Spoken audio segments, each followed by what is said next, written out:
Streaming online and in the Odyssey app at The Fan Rochester. The sports leader, 95.7 FM and AM 950. The Fan Rochester, an Odyssey sports station. It's time to start the show and talk about the sports we saw. Inside jokes and takes from Danger and Battaglia. Bills and the Sabres and the Amherst. Who gave a microphone to these jerks? Gene's a big timer, a social misfit. Clueless to the title of the biggest buskeg hits. Chuck Muncie's goons have the last say. So thanks for your time, Mr. Mayo. Danger likes his cold ones and he likes his bears. But this is Rochester, Q Francesa. Oh, who cares? He's critical of Sean, he's critical of Al. And of course he married Sandy, cause she's Italian. Welcome to the sports bar, that's where you are. Welcome to the sports bar, that's where you are. Welcome to the sports bar, that's where you are. With Danger and Battaglia. Hey, very good afternoon to you as we welcome you on into Rochester's only local sports talk show. You found the sports bar with Danger and Battaglia. Glad to be back in the studio. Gino, feels good to be home. It's good that you're home. Now, for many of us, when you're leaving and running out the door, you need your keys. You need your wallet.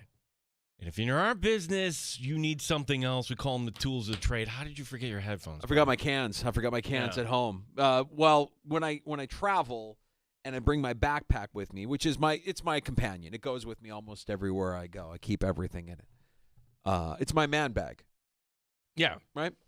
So my man bag has my essentials. It has, a journal, writing utensil. I keep my readers in there, my wallet. I keep I keep floss in there. I'm obsessive about, like, if I have something in my teeth and it drives me crazy, I got to get that out right away. So I keep some floss with me. My water bottle is usually, and I should have been tipped off. I went to grab my water bottle earlier, and I'm like, oh, I forgot my water bottle. Oh, yeah, that's right. I left it at home because when I travel, I leave kind of like the non-essential stuff, my day-to-day stuff. A lot of that I just leave home because I'm not going to need it when I'm on the road. And one of those things was my headphones. I left my headphones at home. I know exactly where they are. I took them out of my man bag and set them aside, and I forgot to repack my bag for the day. I just walked out the door with my bag. Didn't think twice of it. And not enough to run back home real quick and then come back. It's not worth your time. I wouldn't have even thought of it until I absolutely needed them, which happened to be 30 seconds before we started talking this afternoon. So I hope it's okay. Bo Jackson, our brand manager, is on the B Morning Coffee Club. His studio is next to ours, and I just looked over and I saw his headphones. I'm like, I don't know what else to do. I need the tools of the trade. So I'm using Bo's headphones. I hope he's okay with that. It looks a little goofy on you, though. Maybe it looks good on Bo, but maybe I'm used to your look there. Now I've got to check the video stream at the Fan Rochester on YouTube. Turn toward the camera there. That red stripe is. Help me, Obi-Wan. Help me. No. Well, we appreciate you checking out the video stream on our YouTube channel at the Fan Rochester, and I appreciate Bo Jackson for letting me. I sent him a courtesy text, but I guess that was kind of pointless because I just went ahead and grabbed them and I'm using them anyways. So sorry, Bo. If I break these or damage them in any way, I owe you a new set of cans. They don't sound the same as what I'm used to, so I sound a little bit different in my head. You don't sound different. I don't sound different? No, it sounds like you talking. So okay, you're okay. Good. Well, I don't know. Different headphones. Different. You know how, like, if you go into a Best Buy or an electronics store, you try out different headphones. You can tell the difference between a good set of headphones and, a pair of Skull Candy headphones. You know what I'm saying? Like the stuff that you put on a stocking stuffer for your nephew or niece isn't going to be the same as what you or I would probably want to use because we're professional broadcasters. It's not like you're wearing earbuds and walking around the block. You're going to be fine, buddy. All right. You're fine. Well, we welcome you into the sports bar. We thank you for joining us every afternoon here on the Fan Rochester. And as I mentioned, our YouTube channel, the Fan Rochester, our stream on Twitch, the free-to-download Odyssey app. You can even get us on your smart device when you ask it to play 95.7 The Fan. I'm going to stretch out a little bit this afternoon. I feel pretty good to be back in the sports bar, Gino. Oh, what did we miss here? I mean, I feel like I missed quite a bit Yeah. before we get to everything that went on here in the last 3 days as I kind of look and see what do we have here today. We have Dan Coates joining us with the Rochester Nighthawks. Yeah, so it's 5-8-5 night for the Nighthawks. They're taking on Buffalo. Apparently, the two county executives have done it in one of these somebody gets a plates or garbage wing. plate, Yeah. and somebody gets wings. Wow, Yeah, but how creative. You know what would be nice? Beating these Jamos, right? That would be good for the Nighthawks to get a win over Buffalo. We'll talk to the team captain. 13 years into the league, Dan Coates, Rochester Nighthawks. They're home Saturday night. That's coming up in the 4 o'clock hour. And a man who's far greater as far as his girl dad abilities than you or I, Gene. We're both proud girl dads, but neither of us are girl dads times 3 now. The Dan Fates, who recently had his third daughter with his lovely bride. Was it last week, I believe? It was on Sunday, and out of the game Sunday night, saw Catalana there, and it's like, what Dan can't work today? What are we doing here? Just kind of the standard joke, but congratulations to Dan Fates. Yeah, it's an exciting time here for Bills fans. We'll talk some Bills football coming up at the bottom of the hour. Buffalo plus 13 wham, Dan Fates. Your calls are always welcome at 585-866-4FAN. 866-4326 is the number to call. If you want to pull up a stool and join us, you can also reach out to us on X at the Fan Rochester. That's Elon's Twitter. We love engaging with our regulars there as well. This is weird that we hadn't had a show since last Tuesday together. Thanks to Terrible Time Timmy, by the way. For Terrible Take Timmy. Terrible Take Timmy. That's right. Did he have some terrible takes?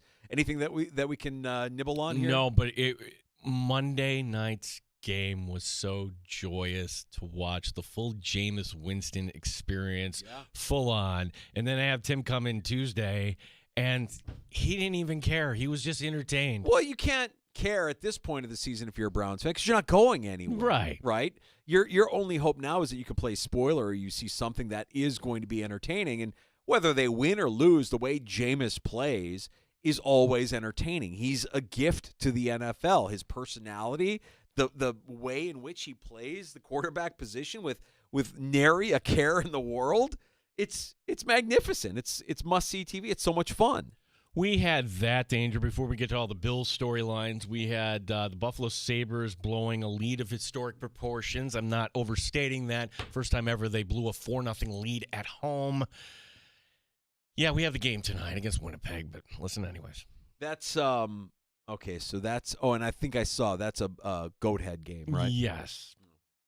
Well, that's all you really need. That's all right? you need to know. I'm looking to see if the Winnipeg's starting Eric Comrie because that would kind of go along with the what was us. Yeah, if of course. Comrie comes back and beats Buffalo. Of course. Yeah, that would be perfect actually.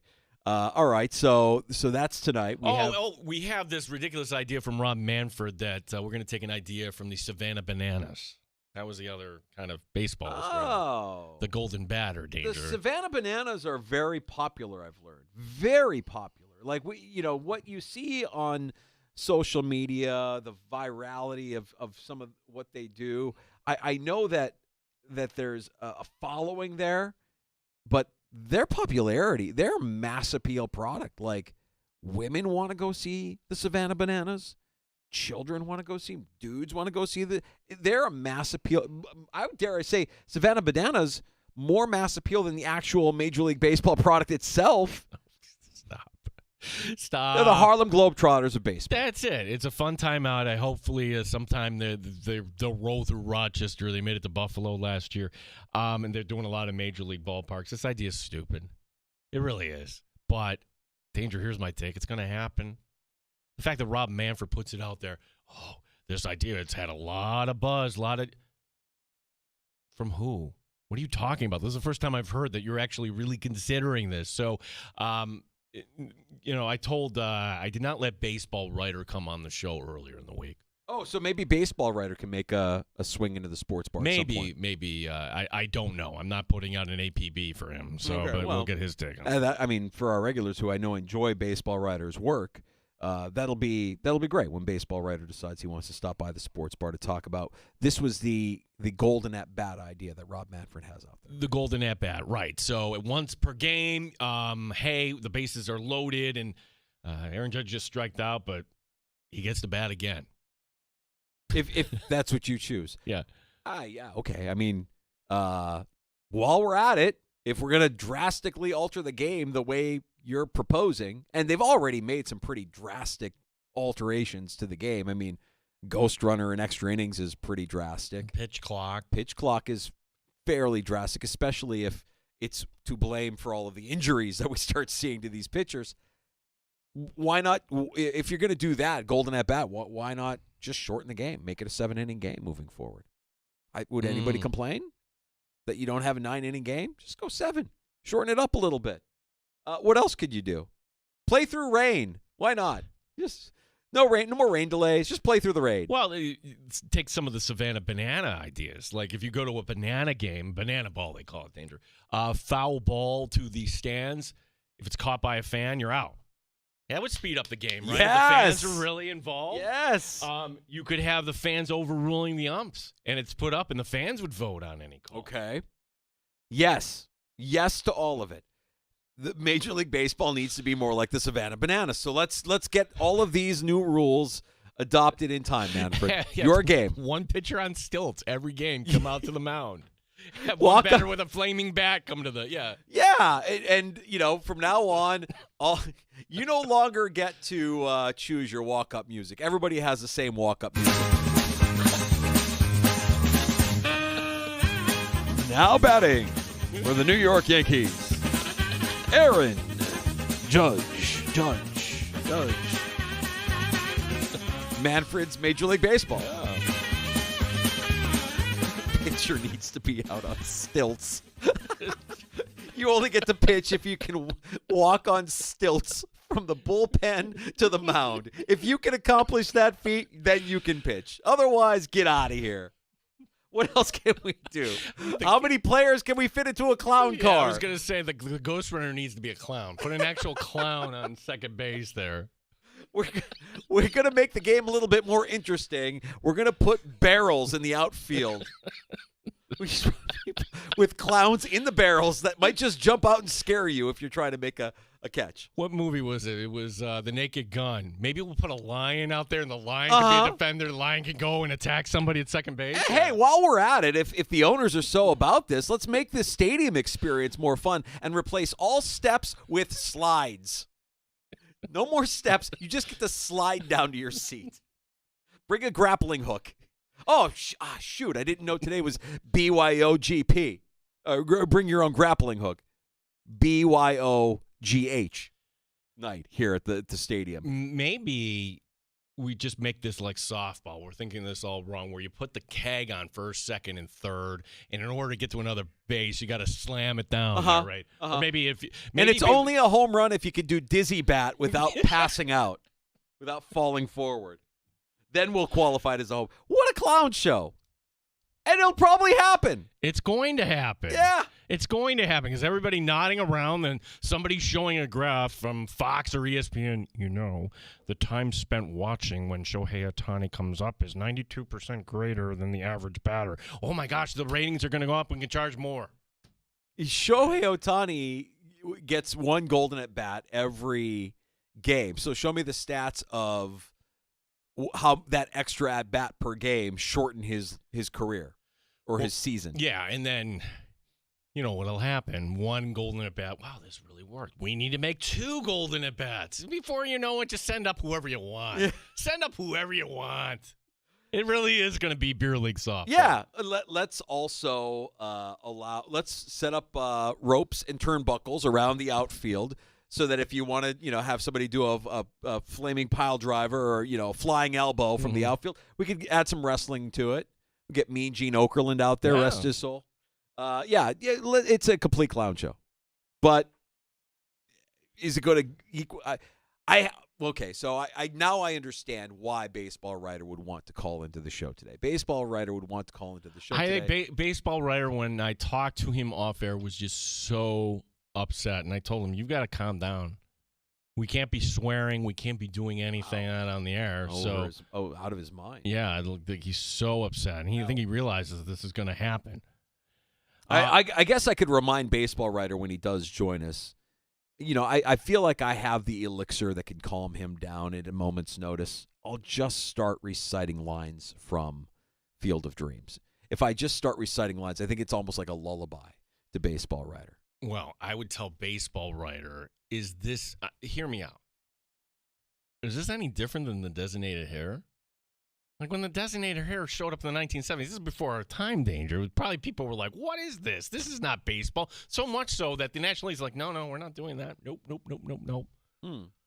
Well, here's what I will say. I feel as if an idea as radical as what he is proposing or what has been brought up or what is gaining momentum, it'll happen only after it's been tested and tested and tested, because I feel like that's how things move with Major League Baseball. But the problem with it is, the problem with this being tested the way that they've tested automatic balls and strikes or the pitch clock the way they did in the minors is, in the minors, you don't really have the star player that would warrant that golden at bat, right? So you're golden at bat. You're going to be used by like the lifetime AAA guy that's 30 years old because he's the in clubhouse character guy. I don't know, man. I don't know how that flies if you're going to test it out in the minor leagues. But they've shown that they won't go to the bigs without testing it out in the minors first. Yeah, the ML, the Players Association, has been kind of quiet about this all along. So again, I think, Danger, it's not a if. I think it's a when question. I dread it. It seems like not too many people are saying this is a great idea for baseball, but if they're trying to get younger and they're trying to speed up the game, and we see Ohtani up at the plate one more time, I guess what would it hurt, I guess?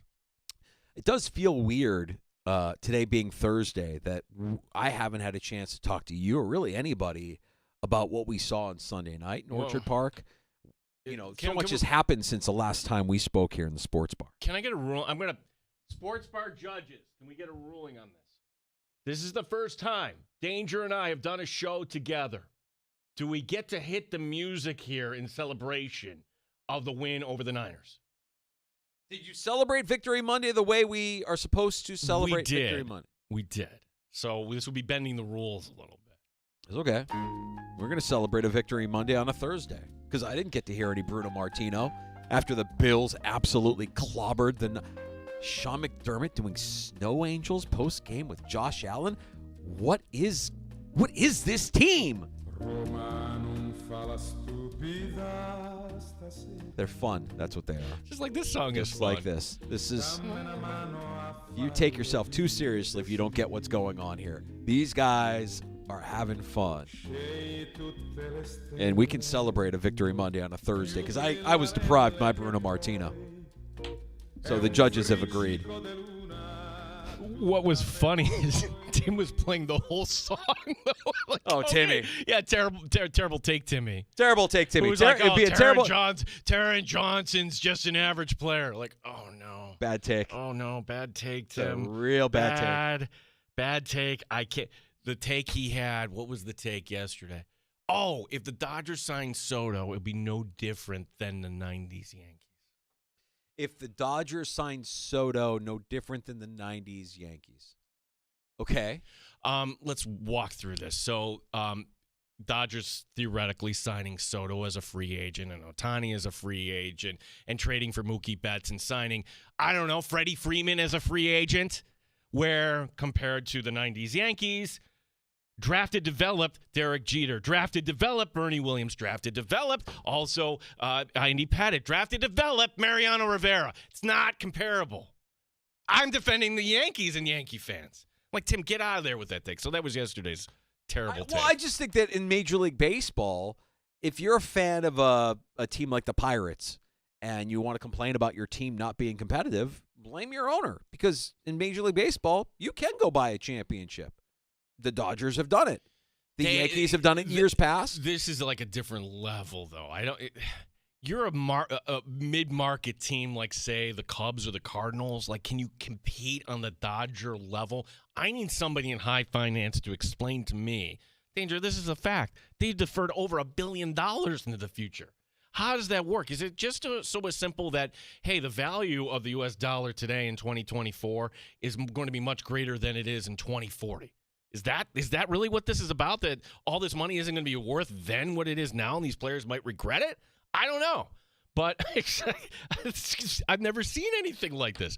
To your point, though, other teams could be doing the same thing with the deferred money. Just the Dodgers are going way off the charts on this. Yeah. Well, that was one thing that I remember seeing in my feed while I was scrolling around yesterday, waiting for my flight. It was an erroneous report. Somebody just putting it out there. The numbers Soto had signed with the Mets, and there were numbers attached to it. Oh, no. I feel like I'm seeing that on an almost daily basis from somebody who's not really citing any sources and just throwing stuff up on the internet for clicks. Didn't we have this last year with Ohtani to the Blue Jays, and he's on a plane and everything else? Yeah, nothing will top Arson Judge, though. Arson Judge is still an all-timer when it comes to reporting of baseball signings. We're going to check in with Girl Dad times 3, the new proud papa, Dan Fates, 13 Wham Sports, BuffaloPlus.com. Micah Hyde signing with the Buffalo Bills. That's big. That was the news of yesterday, if I'm not mistaken, right, Gino? Yeah, we discussed that at extent, and here's my take, Danger. Tell me if you agree with it or not. I don't think he sees the field. You saw what happened last year at the linebacker position, where Bernard goes down. Oh my gosh! And then you have Spector going down. You're left with Tyler Matakevich, and he's kind of you have to go call AJ Klein. In theory, what happens if you had two safeties go down? Would you feel comfortable with – no, you shouldn't feel comfortable with Cam Lewis and then the other guy who I can't even remember his name right now. This makes sense to me, but I would be surprised if Hyde actually saw meaningful time. All right, well, let's get Dan Fate's take, 13 Wham Sports, BuffaloPlus.com. He stops by the sports bar next on The Fan Rochester.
Sports Update.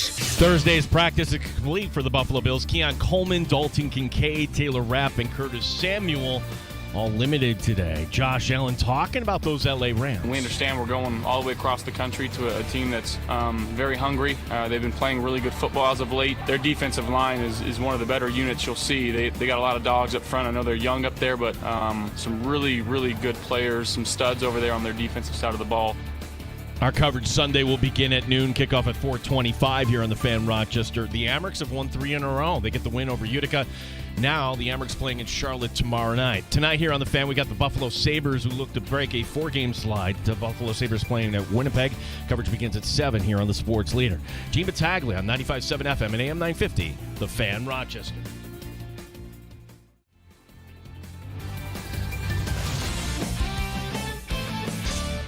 Straight up with no chaser. You're in the Sports Bar with Danger and Battaglia on the Sports Leader, 95.7 FM and AM 950 The Fan, Rochester. Well, for me personally, he's one of my favorite humans of all time. So to have him in the building is awesome. Someone that you can talk to about not just football things, but life things. He's an honest guy. He's a smart guy. And, just having that type of person and that knowledge in our locker room has to pay benefits to us. So, obviously, he's very familiar with what we do on defense. Just a great guy to have. There's QB1 talking about the new acquisition of the Buffalo Bills. Safety Micah Hyde is back in the building. Practice squad, but you would imagine has some juice, a little bit of clout within the locker room and on the practice field. This is not a time for development, Danger. I'm not sure who Deion Kane is, but do you really need him? Yeah, right. I mean, what do you benefit more from having that safety net of a guy at safety who knows the system and can play the position as good as anybody on the field, or do you try and develop another wide receiver? I think that the move makes a lot of sense for the Buffalo Bills, but I kind of agree with what you're saying, Gino, is that if we do see Micah Hyde at some point here down the stretch or in the postseason, then something has gone terribly wrong in terms of a player being injured. Let's get the opinion of Dan Fates, Buffalo Plus 13 win before we do that. Hey. Bravo, Dan. Bravo. 3-time girl dad. Bravo. Where are the cigars, Dan? Yeah. I haven't had a chance to smoke one yet. That's where we're at, guys. Right? Taylor Jean was born Saturday night. Mom and her are both doing well. She's great right now, knock on wood. It's the 1.5-year-old that is becoming, I think she's adjusting to having no longer being the baby. So that's the bigger issue that we're handling. Buddy. Yeah. Are you sleeping? Yeah.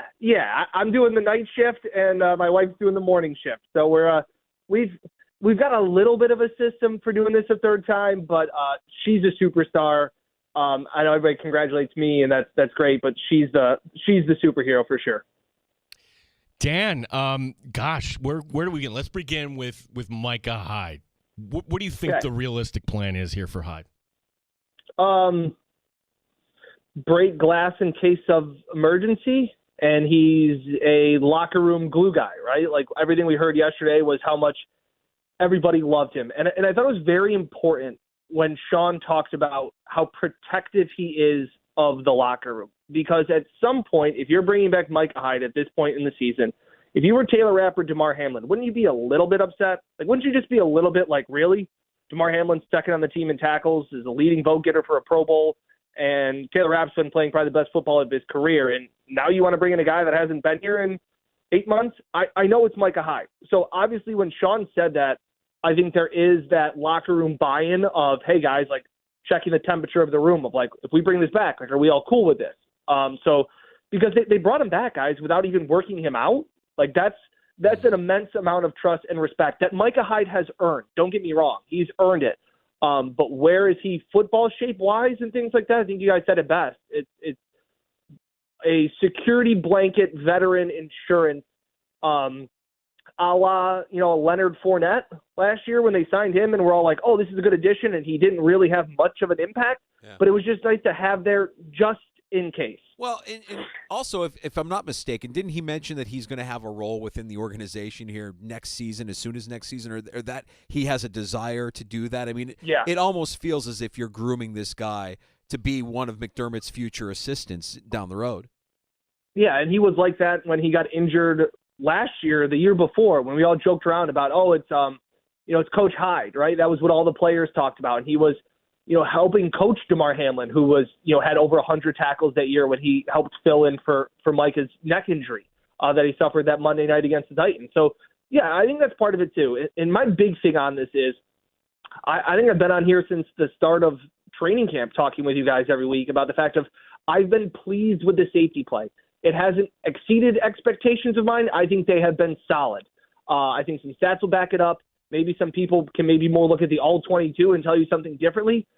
Here's what I'll say about Micah Hyde. We've seen, kind of the letdown that Poyer has. There's emotional connection, and then there's the play on the field, right? The New England Patriots were always very famous for getting rid of guys a year too early rather than a year too late.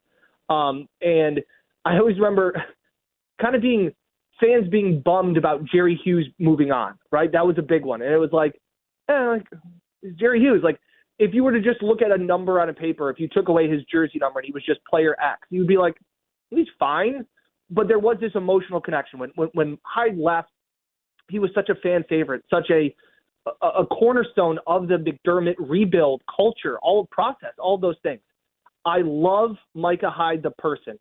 I don't really like the move because I'm not sure exactly the need, but there's really no risk to this because it's Micah Hyde and he's going to handle everything perfectly. Yeah, the example I would give, Dan, is I go back to when the Bills gave Josh Norman a tryout. I'm like, oh, come on. Mm-hmm. Roll my eyes. He made one play. He punched the ball out against the Raiders. It helped him win. If you get one play, and again, you don't need one play out of Micah Hyde at this point. I also look at what happened at the linebacker position last year, and hey, what A.J. Klein showed us is, for one game, just one game, I can't forget, A.J. Klein actually did a pretty good job just for that one game. Yeah, he did. And the system, he obviously will understand it's a little bit different, but it's still a Sean McDermott system. He's fresh. He hasn't had the beating of 13 weeks on his body. So if there is another thing, see where he is. Again, I absolutely, all of my interactions with Micah Hyde have been nothing but 5-star gold reviews. I just have been pleased right now. And what I've said before, even before he came back, I still believe the two best safeties on the Buffalo Bills right now are DeMar Hamlin and Taylor Rapp. And that hasn't changed my opinion just because they signed Micah Hyde back. Dan Fates, 13WM Sports, BuffaloPlus.com, three-time girl dad, joining us in the sports bar. Danger and Battaglia.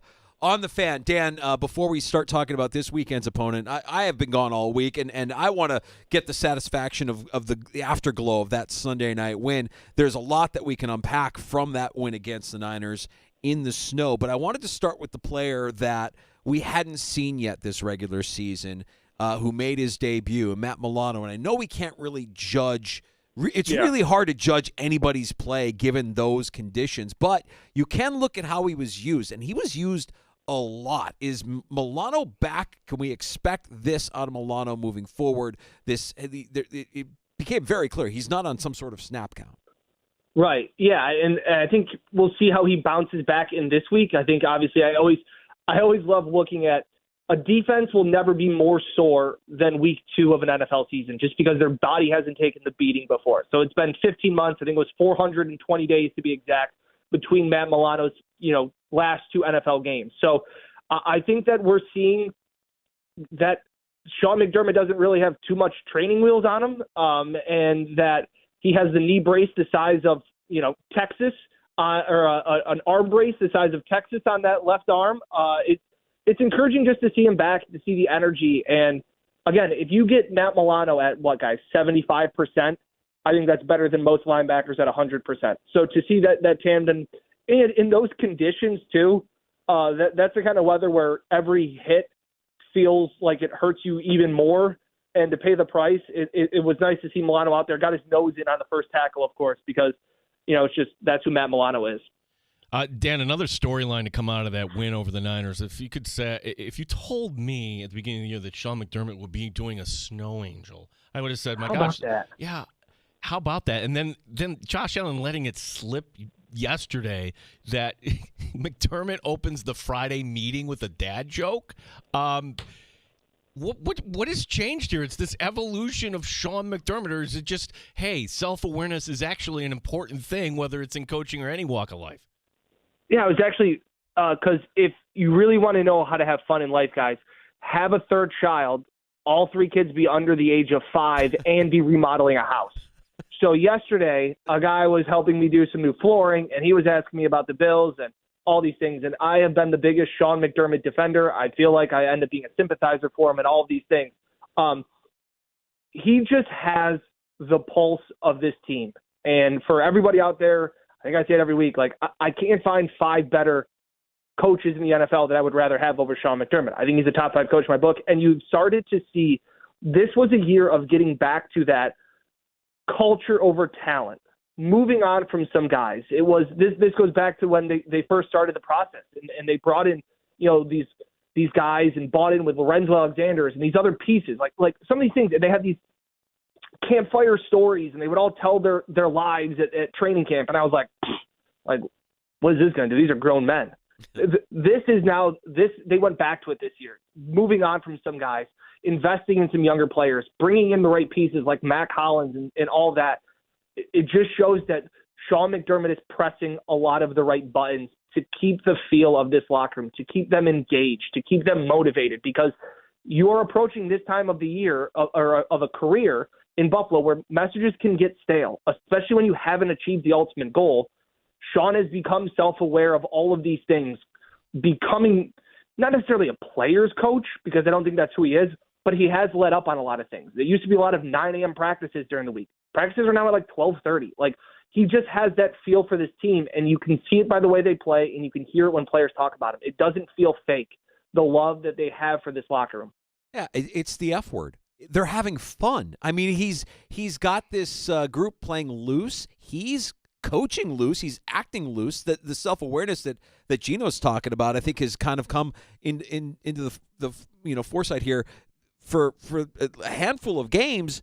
And I try to compare what we know of Sean McDermott and how he became a coach and his upbringing coach to another guy who a lot of people view now as one of, if not the greatest coach of all time. I mean, Andy Reid doing the kind of commercials that he's doing. I mean, there is absolutely zero left in terms of that guy's, what's the word I'm looking for here? He's basically said, my dignity is gone. Yeah, it's self-deprecating humor. It's very self-deprecating, not taking himself too seriously, and knowing, hey, I can back it up because we're going to win a lot of football games. Yeah, and it's so great they brought up Andy Reid, because I do see a lot of parallels. Andy Reid was viewed as a failure in Philly. Couldn't win the game, got too close, couldn't get over the hump. And now in a span of 6 years, he's arguably the greatest coach of all time. Now, again, what do you have to do? You got to win. Like that is the one thing that Josh Allen, the Bills, Sean McDermott, that's the one knock on their resume, that they don't have that shiny trophy on it. That's the thing. But I think, I even look at Mike McCarthy, won 1 Super Bowl, and he's a bad coach. Like, he just is. He's a bad head coach. But everybody goes, well, what a championship. My point is that good coaches don't have championships and bad coaches do. And sometimes that's not fair, and that's life. But the awareness of Sean, we always used to joke around about the fact that you used to get the Sean jokes during the summer and then the start of training camp. And then he turned into midseason Sean, and he wouldn't answer anything. And he was joking around the other day during the bye week where he's like, yeah, I didn't know what to put on. I only wear these Bills clothes, and I go into my closet. What do I wear? Things like that. He just feels in this team, in this system, with Bobby Babich, with Joe Brady, there feels like a sense of comfort, and there feels like a sense of he can relax a little bit, in the sense of comfortable where he is, where this team is, where the progression of this franchise is. Dan, talk about the Rams here, and I'll put it this way. There's no cheering in the press box, certainly, but I might have let a little fist pump when Josh Allen scored that last rushing touchdown, reason being, and you would appreciate this, the game went over. There it was. Yes. Yeah, boy. Yeah, there we go. I'm looking at this matchup, Bills-Rams, and I'm thinking, well, sure, the Rams are probably going to move the ball, but I don't see the Bills' offense all of a sudden going in reverse here. How do you view this matchup here? Because I see this one being perhaps another shootout. Yeah, I see tons of points. The only saving grace to be for the Bills, because I think Matt Stafford throws the prettiest football in the NFL. He has Puka Nacua and Cooper Kupp. We know how challenging those guys are going to be. I think that this is going to be a big test for this Bills defense. The plus side that the Bills have, or if they can take advantage of it, the Rams' offensive line stinks. The problem is the Bills haven't really been that great consistently getting to the quarterback, especially in some games, first half against Indy and stuff like that. So if there is a way for one defense to try and have a leg up, it would be if the Bills' defensive line could get after Matt Stafford. But besides that, even when they get after him, Matt Stafford, Sean McVay, so smart, they can coach around having one of the worst offensive lines in football because Stafford is just one tough as nails, and McVay is as smart as they come. We have one game left with a team that has a better than 500 record, and the team won't talk about what's left on the schedule, but we sure can. How much are we looking forward to this Detroit matchup once we get through L.A.? Yeah, that's going to be absolutely awesome. Tons of fun. The thing that's interesting, I just saw it today, since Aiden Hutchins gone out for the Lions blitz about 40% of the time. Josh Allen has historically been very good against the blitz. That is where the Lions, their pass rush, obviously losing Aiden Hutchinson is a massive loss.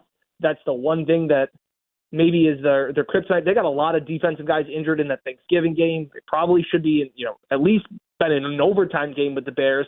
So their defense is suspect. Their offense is just so damn good. So again, I think this Rams game, I think like 30-27 Bills, something like that. I think we could see another 50-plus point game in Detroit as well. In domes, too. Yeah. Yeah. I know you're not going to L.A. Are you going to Detroit, Dan? I am not. I got 2 weeks to be home with the babies, and I'm going to enjoy it. If you were going to go to Detroit, Gene, one of my favorite yeah, stadiums. I was Detroit. Wait a second. If you're going to Detroit, are you going to bring your man purse, Dan? Come on, man! Like you gonna hit me like that? No, Danger. This is like an. Will you tell? I this have story? no idea what you're talking about. This is an A+ story.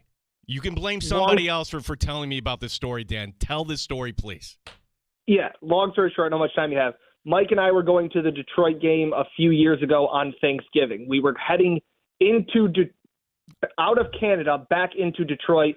The bridge backed up for a mile long. College kids coming back. All these things. Mike says, "Hey, I've got this clear pass. I think we can get in this lane." We passed 3 miles of cars in standstill traffic to get up to this checkpoint at the border.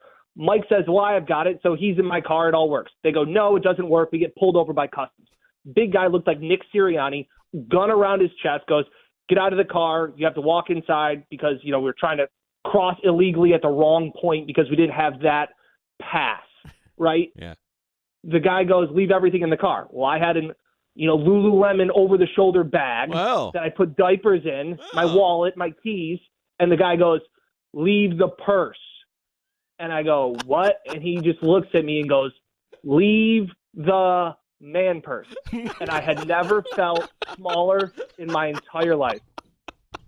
In my entire life. Oh, my gosh. The story, the way I heard it, Dan, was like you get up to the Nexus lane and the woman's really nice. She's really nice. Everything else, show me your pass. And then she asks you, and then all of a sudden she turned into the meanest woman you could ever imagine. It was a flip of a switch. And I was driving, and Mike's like, "Yeah, you're good to go Nexus. I have the Nexus card. It's on my, it's on my ID, all these things." And I'm driving. I go, "Mike, if I get out of this lane, we are stuck for 3 hours. Nobody's going to let me back in." He's like, "No, I think you're good." And then he's Googling it. And he's like, "I don't know." And I'm like, "What?" No. Like, I'm talking about, guys, we got stopped. We had to be in the customs thing for 30 minutes. We still saved 4 hours. It was standstill the entire way. And the woman goes, "Oh, yeah, here it is." And she goes, "Where's yours?" And I was like, "I don't have it." She's like, "What? You can't do that. You could get penalized $500. You could lose this. You could lose this. You guys have to pull over." And that's when Nick Sirianni on steroids emasculated me like nobody else ever has in my life. So you never want to go back to Detroit now. Just might run into that hero. Yeah, some don't like. Yeah, no. I have daddy duty. No, you're afraid to go back to Detroit. And the customs people were so funny. They're like, "This is why you're here. Like, yeah, you're good to go." And had to walk back and be like, "I got to get my man purse." So I appreciate it. Man, thank you so much for making some time for us. We know what a precious moment you and your family are going through right now, and the fact that you were able to carve out a little bit to talk some Bills with us here means means the world to us, man. I'm afraid to ask, but are you doing anything for Buffalo Plus, or is it just Jenna and Mike handling everything, and they're leaving you alone to keep your daddy responsibilities intact there? Yeah, you know I'm addicted to the content game, so I'll keep putting some things out there. I watched the Bills game from the hospital bed with Taylor in my arms, so still tweeting and stuff like that. So I'll still dip my toes in, but again, most important thing is family, and that's what I'm trying to give my undivided attention to. But Mike and Jen are holding down the fort. They got the next 2 trips, and then I'll be back. Dan, get back to the family. Appreciate the time, buddy. You got it. What's the problem? There he is, Dan Fates, 13 Wham Sports. Man, that guy's all class, joining us with a newborn and a 1.5-year-old, 3 kids, 3 girls under the age of 5. Godspeed, young Fates. Catalano told me that story, and he said when the timing is right, you have to ask him about the man purse. I'm like, no, I've never heard this story. And it was all on a trip to Detroit. Yeah. Get out of the car without the man purse. Leave the man purse. Leave your purse. And by the way, Dan calling it by brand name, my Lululemon bag. Yeah, all right, now it's a purse. Now it's a purse. You got a Lululemon bag. Look, that's a man purse. You're a product of your environment. He's outnumbered now 4-1. Yeah. I carry my backpack with me anywhere. I don't know that anybody would call it a man purse, but I mean, it is my man bag. And as we discussed earlier, I'm kind of lost because I did not pack it properly this morning, and things are out of whack for me this afternoon. And we had our company Christmas party at lunch, and I didn't even enjoy one. I didn't even have a cold one. Really? I had 2 and you had none. What world is this? I'm usually the cautious I'm a one. little off, man. Traveling gets me off my game a little bit. I did notice something, though, and I wanted to bring it up this afternoon because I need a verdict from you, our sports bar regulars. Have you ever gotten a recommendation from somebody that was so bad that you now judge that person negatively because they gave you the recommendation? Probably, but to what degree? Like, dude, no, I'm never friends with this person again. No, I've got a couple of stories. You're going to hold it against them. I'm just going to judge them critically for their decision making. If that's the recommendation you're going to make, then I'm going to think differently of you moving forward. I have a couple of stories to share, and this all occurred while I was on the road the last few days, and as I was thinking about it, I'm like, you know what? There's a sports angle here. I'll dive into it a little bit next. Yeah, I think there is one coach for the Buffalo Bills, and I'm not talking about McDermott or the coordinators, that is so valuable as when you're doing year over year and how things are kind of progressing for this Bills offense. My gosh, 7 in a row, 6 in a row, 30 points or more. What's the reason for that? I'll give you one, and the answer is not Josh Allen. And while we're talking about Micah Hyde, which we were discussing with Dan Fates just a few minutes ago, I want to make sure before we get to happy hour at 5:00, I saw something as I was scrolling, an unquenchable thirst, a thirst crime, if you will. And I want to bust some balls. I'm going to call this guy out for just ridiculous Bills thirst. Like, okay, it's all right. You made a prediction that pretty much anybody that follows this team could have made. We're being a little thirsty. Now, we'll get into that and more next. Appreciate Dan Fates stopping by. We'll talk some Rochester Nighthawks here in the next 60 minutes as well with Dan Coates, Nighthawks captain, who stops by at 4:25. Your calls as well at 866-4326, 585-866-4FAN.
WNIBF Rochester, the sports leader. 95.7 FM and AM 950. The Fan, Rochester.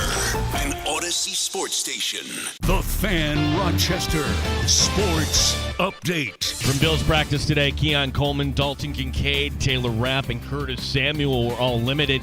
Back on the practice field today was number 23, safety Micah Hyde. So I just want to come back and do anything I can do to help. Whether if it's helping young guys understand, the NFL on and off the field, older guys, helping them, with what they got to do on the field, whatever it may be. I'm here to help. I'm an open book, and so I'm excited for this role, and it's a new role for me, and I'm ready to excel in that one. Hyde now on the practice squad. The Amerks getting a win over Utica. That's now 3 in a row for Rochester.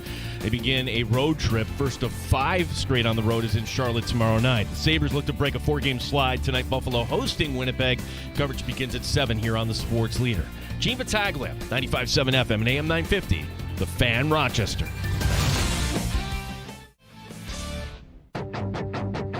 The Sports Bar with Danger and Battaglia. It'll be the return of Mike Danger. He's coming off a long break. He'll be happy and jolly, I'm sure. The holiday spirit. Buffalo, LA. LA. This is a Super Bowl team as of, a few years ago. So they've got some good young players that are good football players. I don't think the Rams are going to be able to stop the Bills. I think the Bills are going to be able to get in the 30s, and I think the Rams will be able to get in the 20s. I think this is going to be a higher scoring game. Obviously, the Bills' offense is just humming right now, and they're firing on all cylinders. I think they'll want to handle their business. Mike Danger. Feels good to be back, Gene. Not going to lie. We're here. Let's go. Let's go! Gene Battaglia. It's a Bills team that has scored at least 30 in their last 6. And I know the Rams might be able to move the ball a little bit on Buffalo, but I also know that the Rams defense isn't going to put up much of a fight here. Do you like Buffalo in Los Angeles this week? 95.7 FM and AM 950 The Fan, Rochester. Do you want to take a guess what PJ said?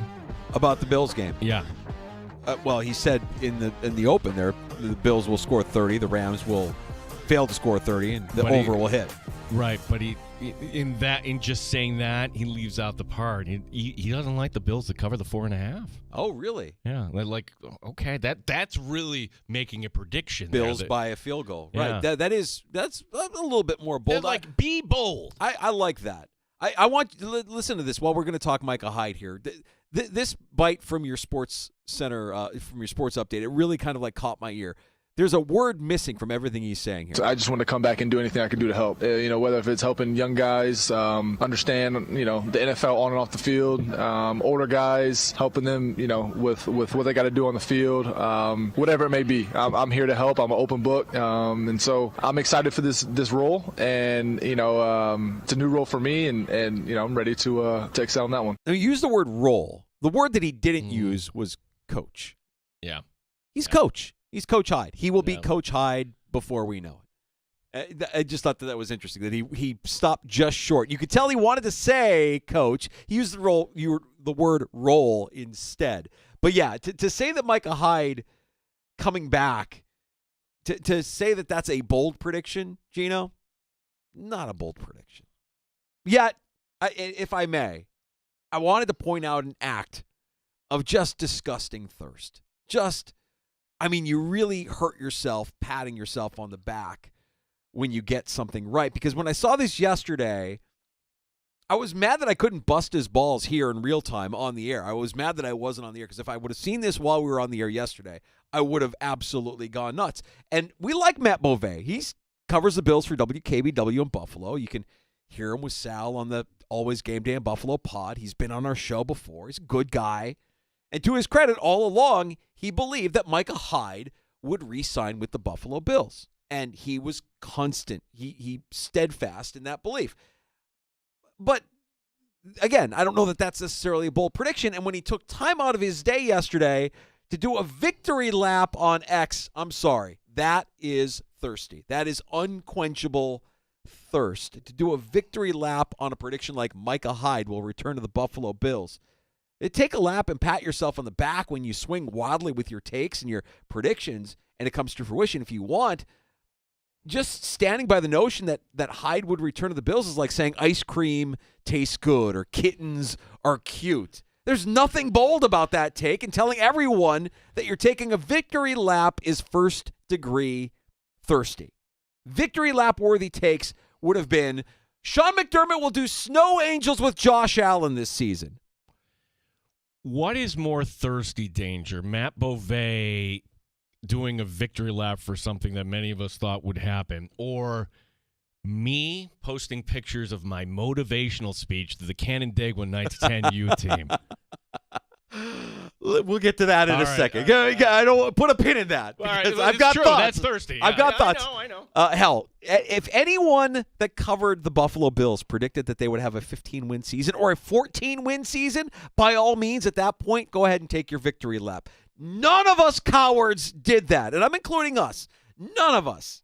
I think everybody, every year, it's the same thing. I think the Bills are a 10-win team. They might win 11 games. 10-win team, 11-win team. Yeah, every year, every summer, it's the same thing. So be bold with your takes. Be bold with your predictions. Save the pats on the backs and the attaboys for when you actually put your nuts on the line with your take, because literally everyone who follows the Bills knew at some point Hyde was going to return to this team. Well, then what we do here in the Sports Bar, we roll out the bad takes as well. We call them, we do our bold predictions every year before kickoff.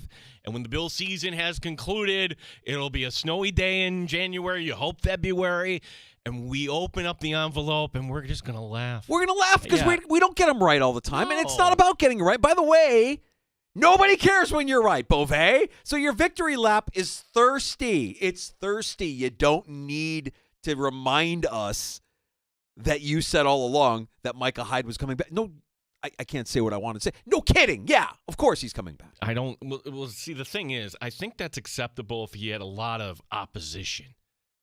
There wasn't any opposition. No, everybody's like, yeah. No, there was no, like, yeah. That makes a lot of sense. Now, to you and your picture, I'm not going to call it thirsty, Gino. I thought it was motivational. I actually think we need to take your profile pic, you in your trench coat, firing up the 10-year-olds. I need that framed on my bedstand as a motivator so that when I wake up, my eyes open in the morning, the first thing I say, what am I doing this for today? I'm doing this for the Sports Bar. I'm doing this for the team. I'm doing it for Gino, and there he is. He's firing me up. Yeah, go get it. So Saturday, they had the Hockey Fights Cancer game in Canandaigua, and Torrey Carissimo, who's been a linesman for years, friends, hey, can you come down and do the web stream? We've got a lot of sponsors and money. Would you be a part of this? Yes, absolutely. Great cause. They raised $40,000. Fantastic. These kids, and here's who I play for, and they're mentioned. I'm like, oh my gosh, what a life lesson. It was wonderful. Kudos to the Canandaigua Knights. Tori asked me then, hey, can you do me a favor? Sure. What do you need? Can you give a motivational speech to these kids prior to the game? I'm like, oh, gosh. I've never given any motivational speech in my life. So I go in there. I'm like, what am I going to say? I don't know. All right. So what do I say? I'm going to start off. You kids, for being 10 years old, what you're doing today is so important. Hand goes up immediately. I'm 8. I'm like, oh, no, it's turn you. Okay, 10 and under. Now I'm sidetracked because now an 8-year-old throws me off track. So what do I go? I just go right to the end. I just try to shorten it up, and that's where it's like, you know what? You're going to be tired today. You're going to have to dig deep. This game means so much. And when it's in the third period and your legs are tired and burning, you're going to have to reach down and give it a little bit more. Are you guys with me? Yeah.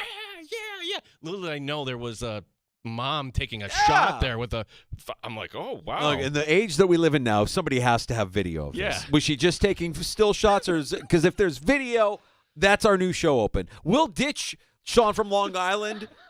All right, and our theme song, I will make a concession. We need Gene's motivational speech to the 10 and under Canandaigua hockey team before a charity game to get us going every afternoon. And you know what? Bar. They won in the third. They came back. Yes. How could they not? They had fire and brimstone before the game with Gino in there intimidating them with his motivational speech. It's funny how, like, you can be one of the greatest hockey players our town has ever seen, but then on the end, because they're playing the Junior Amherst. Yeah.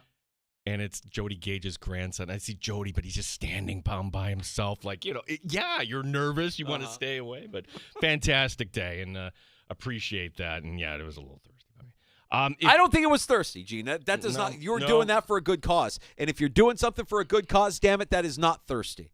So go ahead and promote your good causes, your charities, your 40 grand for the American Cancer Society. You remember back in the day we used to do cross-check cancer for Gilda's, and it was so much fun. And I posted every year. I posted my pictures from cross-check cancer. Is that thirsty?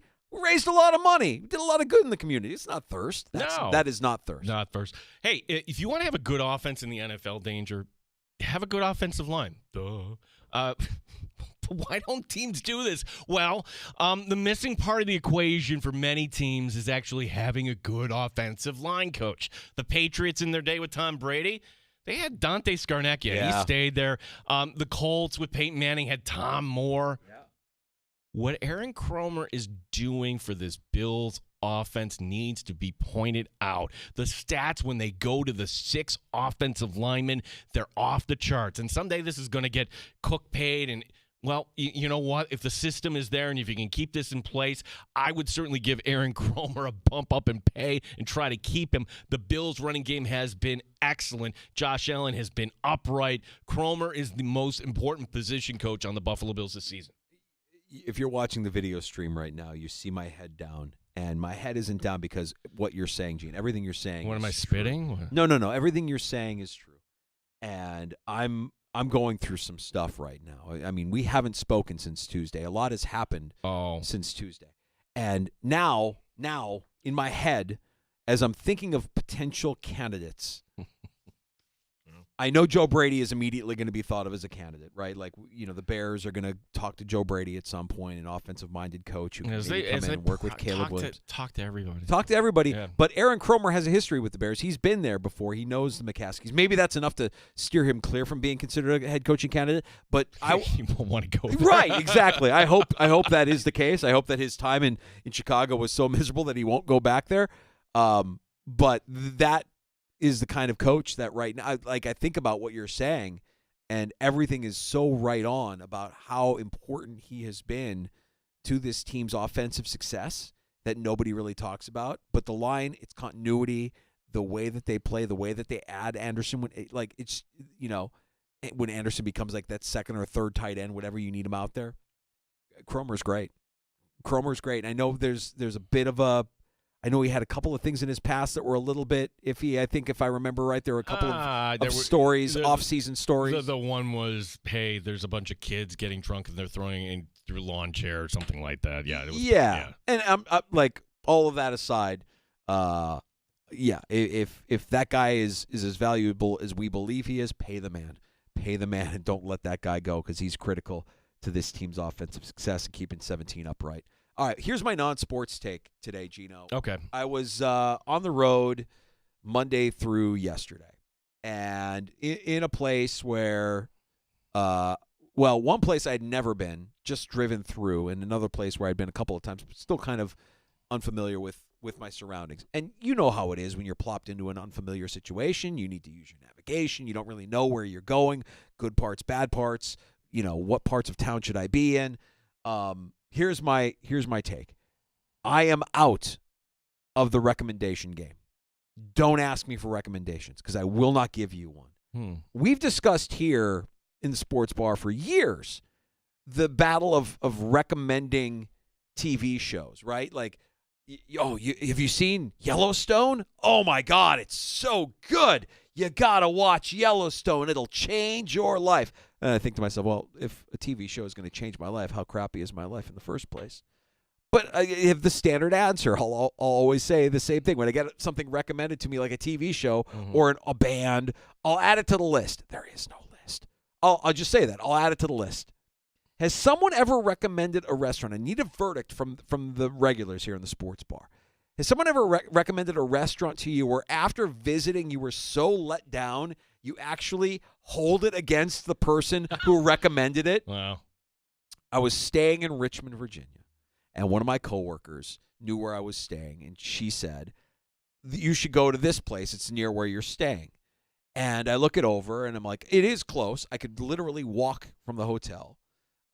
And it was Monday night, so I knew that the Browns and the Broncos were playing. I'm like, this will be great. I'll go to this place, and I'm sure they've got the game on, and I'll have a couple of cold ones and some food and be on my way. And I go, and, it had everything that you would expect kind of like a chainish type of restaurant to have. But here's where I really I'm like, you've got to be essing me. Pregame is on. I'm there right before kickoff. Yeah. And there's somebody at the bar and says, hey, why don't you guys have Jeopardy on? I mean, if you're in a sports bar, Oh, my God. Sports will be on the big main TV. Sports will be on the main TV. You're in a sports bar. It's Monday night. What else is on? It's Monday Night Football. You leave Monday Night Football on. I don't care that it's pregame. You leave it on. And to the bartender's credit, she's trying to make everybody happy. And she's like, I can turn it on, but I've got to go back right when kickoff starts. And in my head, I'm like, fine. But I'm also thinking, why am I here? I need to be somewhere where I can actually watch something other than Jeopardy. No disrespect if you like Jeopardy. Not in a sports bar. Like, we a bunch of 75, 80-year-olds? Like No. Gene, guys our age. Just, why don't you have Jeopardy on? Jeopardy's on at this time. Go home and watch Jeopardy like you do every other night of your life. Those of us that are here in the sports bar would like to actually watch, I don't know, sports. So now I'm unfairly judging my coworker who recommended this place because they would dare turn off football for Jeopardy. And this happened to me actually years ago. I had a friend come in from out of town. They asked for a recommendation on where to stay. The hotel I suggested was so below their standards that she actually told me to my face, never recommend that again.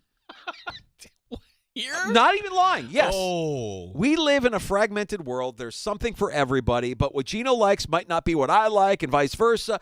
How do you avoid this situation altogether? You stop giving out recommendations, hero. I know you want to make everybody happy. Stop giving out recommendations. Anyone know a good TV show to watch? Moving forward, the response will be, you're an adult. Figure it out on your own. No. You're a friend, Danger. And as a friend... No, I'm not friends with anybody anymore. Okay, fine. I'm going to give you a recommendation. I haven't seen... Maybe you saw this, the Yacht Rock doc on Max. I'm not watching it. Dude, you would love it. I'll add it to the list. No. I'll add it to the list. No. Man on the Inside. You're not the first Ted person. Danson. You're not the first person to tell me about the Yacht Rock doc. Everybody's telling me about it. No, but Captain Obvious has told me about it. Richie C has told me about it. I'm Mike Danger. I'm above this. Do you get Max? Yes or no? I do not. All right. Well, then I can't help you. I do not, unless you want to share your password with me. Well, I don't think that happens at all. You can come over.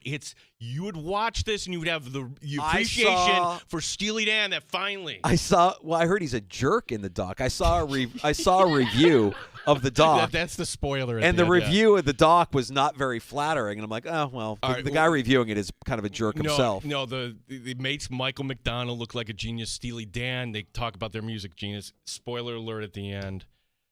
It's the conversation. The guy's like, yeah, I'm doing a Yacht Rock. And Donald thinking like, F you. F off. Yeah. F off. And hangs up the phone. Like, who does that? And it brings me back. Danger. I'm going to point out how good a friend you are. Executive producer and I were going to go to Steely Dan show, and Danger has so many connections, he's going to do us a solid. He was lining up a meet and greet with Donald Fagen, and your contact said, no, you don't want to do that. Yeah. You don't want to do that. He's a dick. Yeah. You don't want to hang out with that guy. No. He's a miserable old man. Like all the horror stories you hear about Chevy Chase. Chevy Chase was in Steely Dan. Like they're all the same guy. They're all angry old guys. But then Chevy Chase, we had him on our show. Right. You remember that? He's like, now in his final years, he's feeling like, I got to make it right. And, I really do like Bill Murray. Yeah. Okay. I get along with everybody. Yeah. Well, I don't know why people say what they say about me. Well, probably because you were mean to them, Chevy. You're probably disrespectful. Yeah, I hear your recommendations. And I'm sure if I were to watch the Yacht Rock doc, I would find enjoyment in it. But I'm adding it to the list. It's on the long list that doesn't exist. If it somehow I'm able to watch it, then I'll make the time. I've heard mixed reviews. And I hate being disappointed. No, the mixed reviews would be, at some point you would smile. Honestly, there would be some song or some memory that you would... Toto? They mentioned Toto, right? Toto gets some love. Toto gets a lot of love. Get a lot of run. Well, and it's like it's a part of music history where, okay, we call it yacht rock, but the disco of the 70s and then your Michael Jackson, George Michael, Phil Collins, Madonna, all that in the 80s. Yeah. There was this gap where you had Christopher Cross and the Doobie Brothers, all of them winning the Grammys right in there. Before it was dubbed yacht rock, it was known as something else. Yeah. It was just called soft rock. That's all it was. It's just soft rock. You know how it was dubbed yacht rock? Go ahead. Oh, you tell the story. No, I don't know. Go ahead. Okay, no, because it was just basically a YouTube show. Oh, yeah. It was like a bunch of guys doing a YouTube spoof, and people said it, and like, hey, you know what? Maybe they kind of caught on. Right, and then of course the channel with the guy who talks like this. Yes, music for people with a tasteful amount of chest hair. You too, ladies. But see, some of the music on that channel is actually not yacht rock. I know. I know. Yeah. I know. And you've got another layer to it. It's like now you can debate, is that yacht or is that not? It's not rock. It's yacht rock. See, you are that guy. I am you're not also that guy. You're also Saul Rosenberg. No, I'm not. I'm going to sue you. I'm going to sue Fagan. I'm going to sue everybody. Donald Fagan was really mean. Donald Fagan was very mean to me. I called him to ask for an interview. He hung up the phone and he cursed me out. And I was so shocked that I fell down the stairs and my shoes fell off. Our next guest is probably like, if he's listening, he's like what why the hell did I say yes to being on a show with these? He's done the show before. That's our guy, Dan Coates, captain of the Rochester Nighthawks. I don't know. Rivalry game this weekend, anybody? Yeah, let's send Buffalo on their way. Let's go to 2-0 for the Nighthawks. Fully behind this team. I like it. Dan Coates joins us next on The Fan.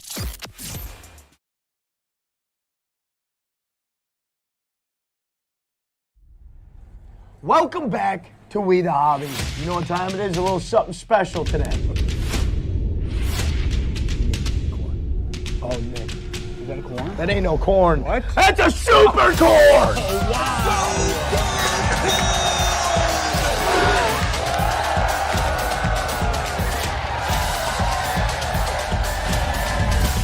Visit us at 23 Arlington Street in Rochester.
Thursday's practice in the books for the Buffalo Bills. Keon Coleman, Dalton Kincaid, Taylor Rapp, Curtis Samuel, all limited today. Josh Allen talking about heading out west. We understand we're going all the way across the country to a team that's very hungry. They've been playing really good football as of late. Their defensive line is one of the better units you'll see. They got a lot of dogs up front. I know they're young up there, but some really, really good players, some studs over there on their defensive side of the ball. Bills and Rams, our coverage Sunday will begin at noon. Kickoff at 4:25 here on The Fan. Amherst coming off the win over Utica. That's now 3 wins in a row. Rochester begins a 5-game road trip. First up is Charlotte on Friday night. Sabres looking to break a 4-game slide. Buffalo hosting Winnipeg tonight. Our coverage will begin at 7. Gene Battaglin, the sports leader. 95.7 FM and AM 950. The Fan, Rochester.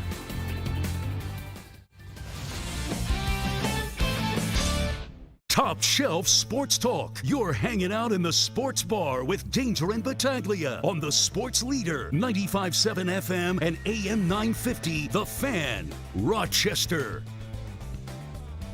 Can I interest you in a rivalry in our town? I don't like when opposing fans come to our town. This is like the one game where I'm like, all right, need everybody showing up at the BCA Saturday night. Is there a bigger rivalry in our town, a bigger sports rivalry with our local teams than Rochester Buffalo in lacrosse? The baseball doesn't hold because the teams, they transition every year. I mean, when the Bisons come here against the Red Wings, it's not a big deal. Like the Amherst against Syracuse, sure. Amherst against Utica, but when you're talking at lacrosse at the highest level, and this is the 2-time defending champs, Buffalo, blah, blah, blah. Well, joining us in the sports bar is our friend Dan Coates, team captain, Rochester Nighthawks. Dan, does this one, we asked this to a player, like if you ask Josh Allen, does the Chiefs game mean any more to you? No, it doesn't mean any more. This is another game. Does this game against Buffalo mean more to you and your teammates? How are you today? Hey guys, thanks for having me. Yeah, I think it has to. You guys talked about the rivalry for all those years, and I think just the proximity between Buffalo and Rochester. I think it definitely means more. And the fact that they're 2-time defending champs, and obviously they travel well as a fan base. So we know Saturday is going to be electric. Not only in our town, but I'm thinking now the rest of the league. Is there a rivalry like this, Dan? And you've been around for a while. I mean, you're entering your 13th year in the league, and most of that in Colorado, and you've been in Rochester the last couple. Do you see a rivalry like this elsewhere within the league? Anything that could be this vicious? I'm sure there are some teams, but I don't think like these two. Again, these are flagship organizations. They've been around since day one. I'd throw maybe Toronto in there as well between the three teams. But yeah, this is one of the best. You get up for these games. These are the ones that you play for. These are the ones that you remember. And these are a lot of fun to play in for sure.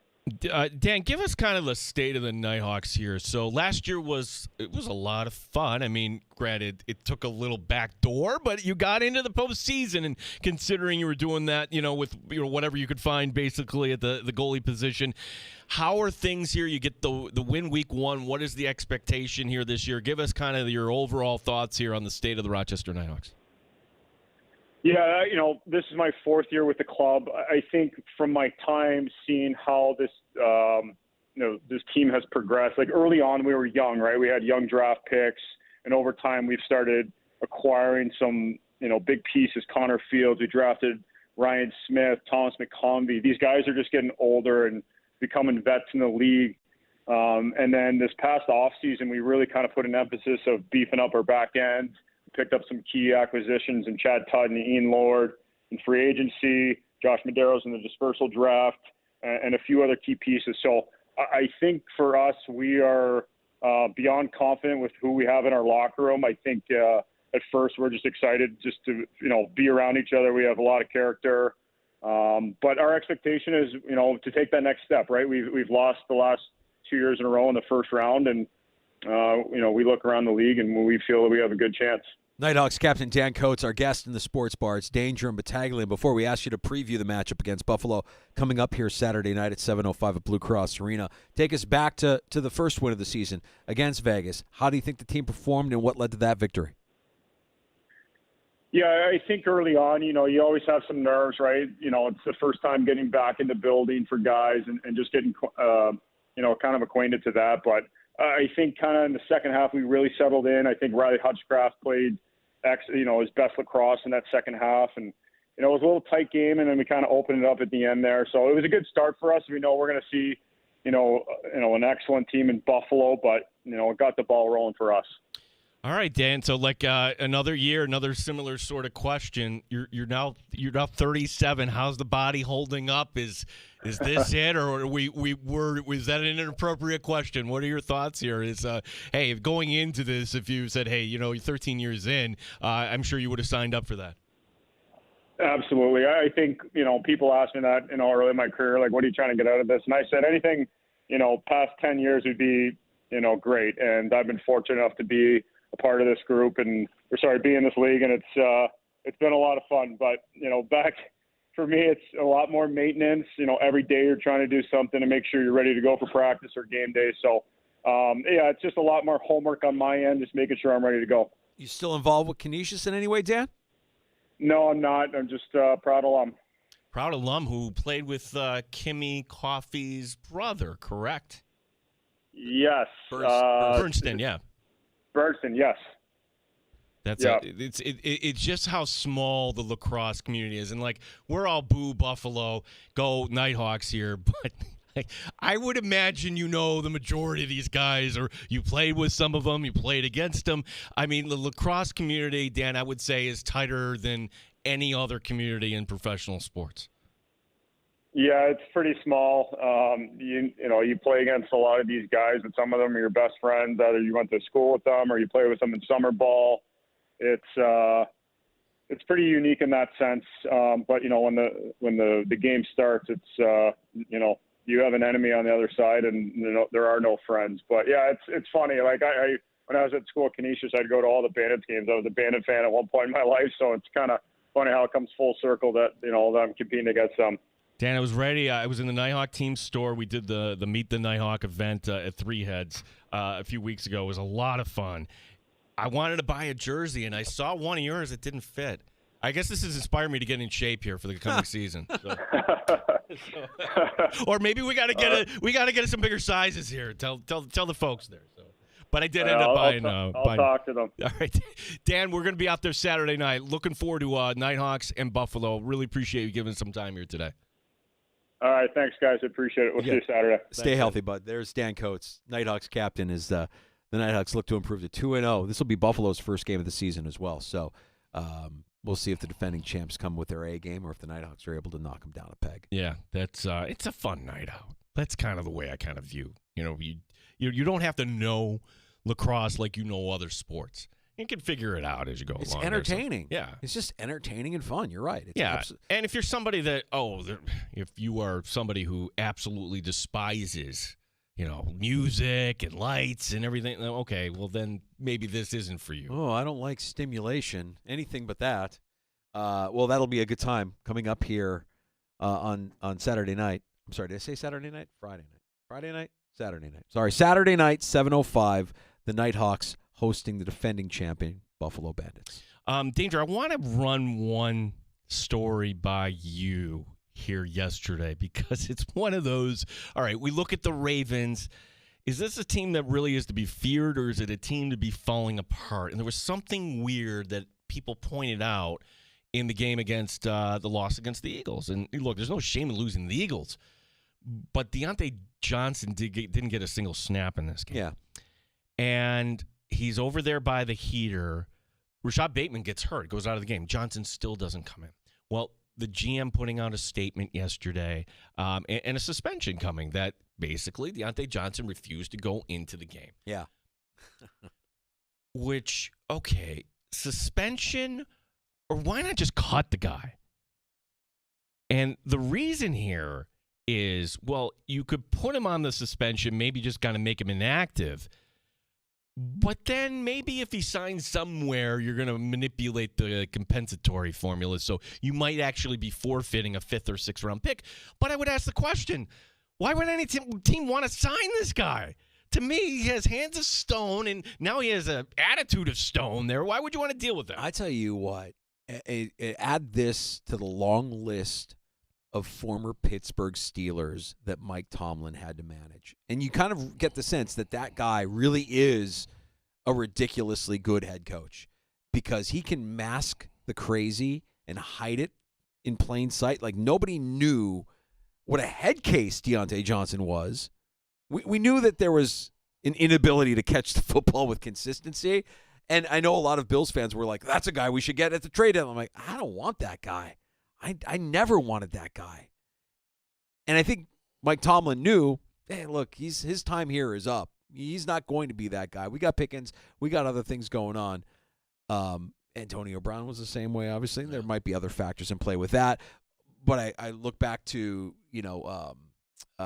Santonio Holmes was that way. Like there's just Le'Veon Bell to a degree. Yeah, you take the crazy that we find out from these ex-Steelers, or maybe it's that they expect it to be the way it was in Pittsburgh, but it's not like that when you go to an organization like Carolina, and then you have an expectation. You just want to get on the field, but then you're going to say, I'm not going on the field?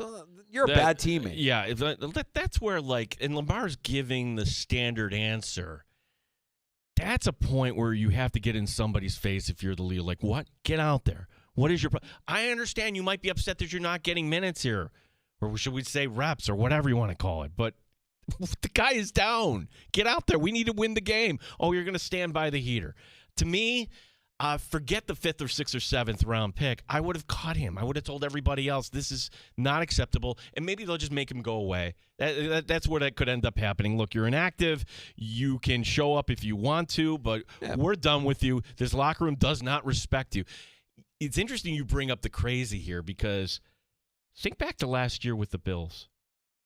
Start of the second half against the Patriots. Like, where's Diggs? Why don't they have him out there? And McDermott's like, well, they gave a line about the package. That's BS. Ding, ding, ding, ding, ding. Yeah. It was a certain degree there. We don't know what happens in the locker room of games, right? Like, there's how am I going to how can I send a message? How can I, hey, look, suspending a guy for a game, that sends a message. The thing that they want more than anything to be on the field, you're taking that away from them. Are you going to learn? Are you going to get better from this? Are you going to be better because of the struggle?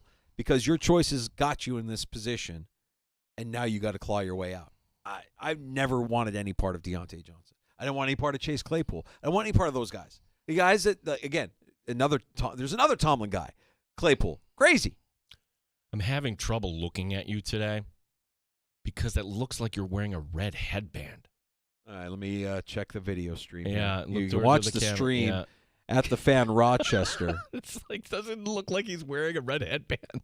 Like on our YouTube channel. Oh, okay. So that's padding, right? That's red padding red on top padding. of the headset Danger here. doesn't have his normal. I don't have my headphones. normal cans. I got to give our brand manager Bo Jackson a hat tip here, a little stick tap for letting me borrow his cans. He does the morning show on the B Morning Coffee Club. Their studio is right next to mine, and we're about 30 seconds from jumping on the air this afternoon. And I realized I didn't pack my cans.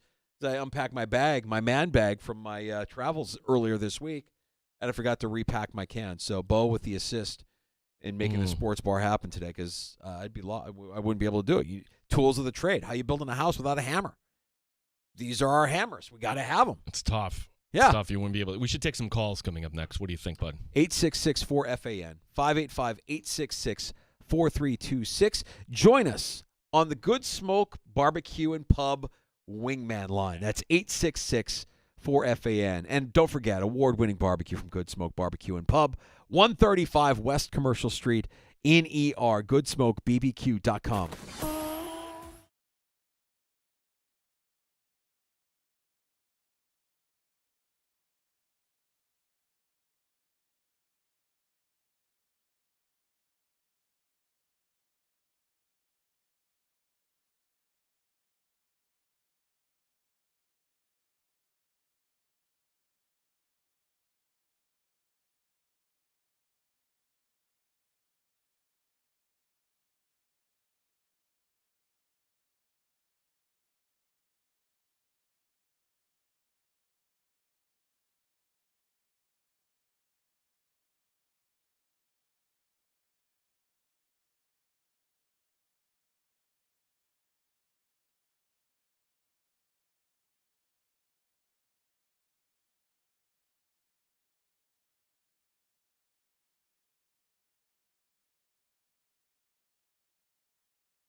Welcome back to We the Hobby. You know what time it is? A little something special today. Oh, Nick. Is that a corn? That ain't no corn. What? That's a super corn!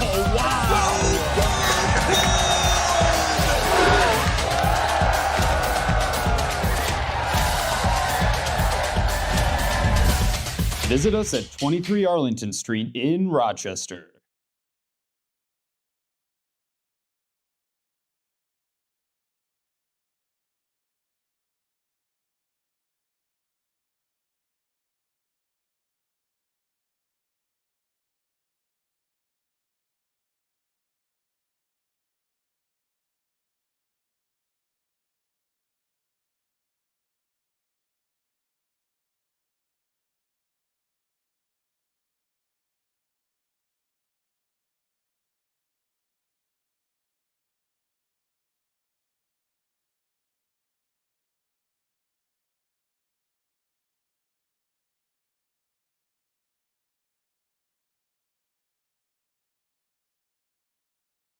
No matter your team, no matter your game, we talk sports. The Fan, Rochester.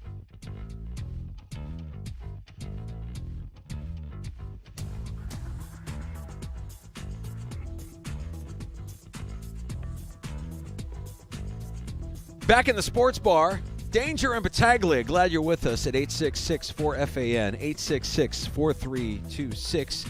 Happy hour right around the corner, but we do have time for your calls as we check in now. Hey, you're on with the sports bar, Danger and Battaglia. Hello. Hello, is this Danger? This is Robert, but sometimes you refer to me in a derogatory way as baseball. Oh, writer. Baseball Writer is joining the sports bar. Good to hear from you, Baseball Writer. Thank you for stopping by. Well, it took me a few days to process this.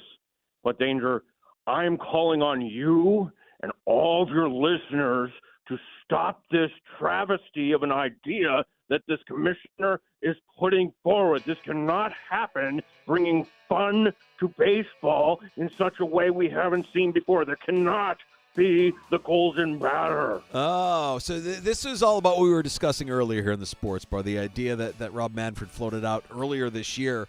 I think on a podcast where he was talking about the golden at bat, where you could basically have any player in your lineup go up one time per game and take a few hacks. Are you familiar? I have read about this team called the Bananas. I believe they play in Charleston, South Carolina. No, the Savannah Bananas. Right? Everybody loves the Savannah Bananas, Baseball Writer. Come on now. No, I saw this. Oh. This is terrible. They have players in bright yellow uniforms. They have players going with their bats on fire. What's wrong with that? It's fun. Loud music. It's fun. This is not what you want to go to a baseball game with your son or your daughter and have a hot dog and a conversation and actually watch a runner lead off a first and the throwbacks to the first baseman some 10 times. What have they done to the game here? This is terrible. This is absolutely terrible. I know the fine folks who know their baseball in Rochester, New York, will not tolerate something like a golden batter. I feel like you've been spending a lot of time with Costas, Baseball Writer, but hold on a second here. Let me just remind you, and let me remind everybody listening right now. Baseball Writer, the one constant through all the years has been baseball. America has been rolled by like an army of steamrollers. It's been erased like a blackboard, rebuilt and erased again. But baseball has marked the time. I'm trying to determine if you're saying this for real or facetious, because if it's for real, I have a tear in my eye. I think if anything, your pants are fitting a little bit tighter, aren't they, Baseball Writer? Huh? Come on. Stirrings here. No, I know. I bet you have some stirrings. You got some feelings now.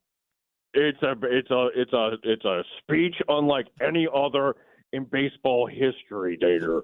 And you need. Sometimes I think you're coming around on the sport, but this time this is unacceptable. All right. With the commissioner. Let's Baseball Writer.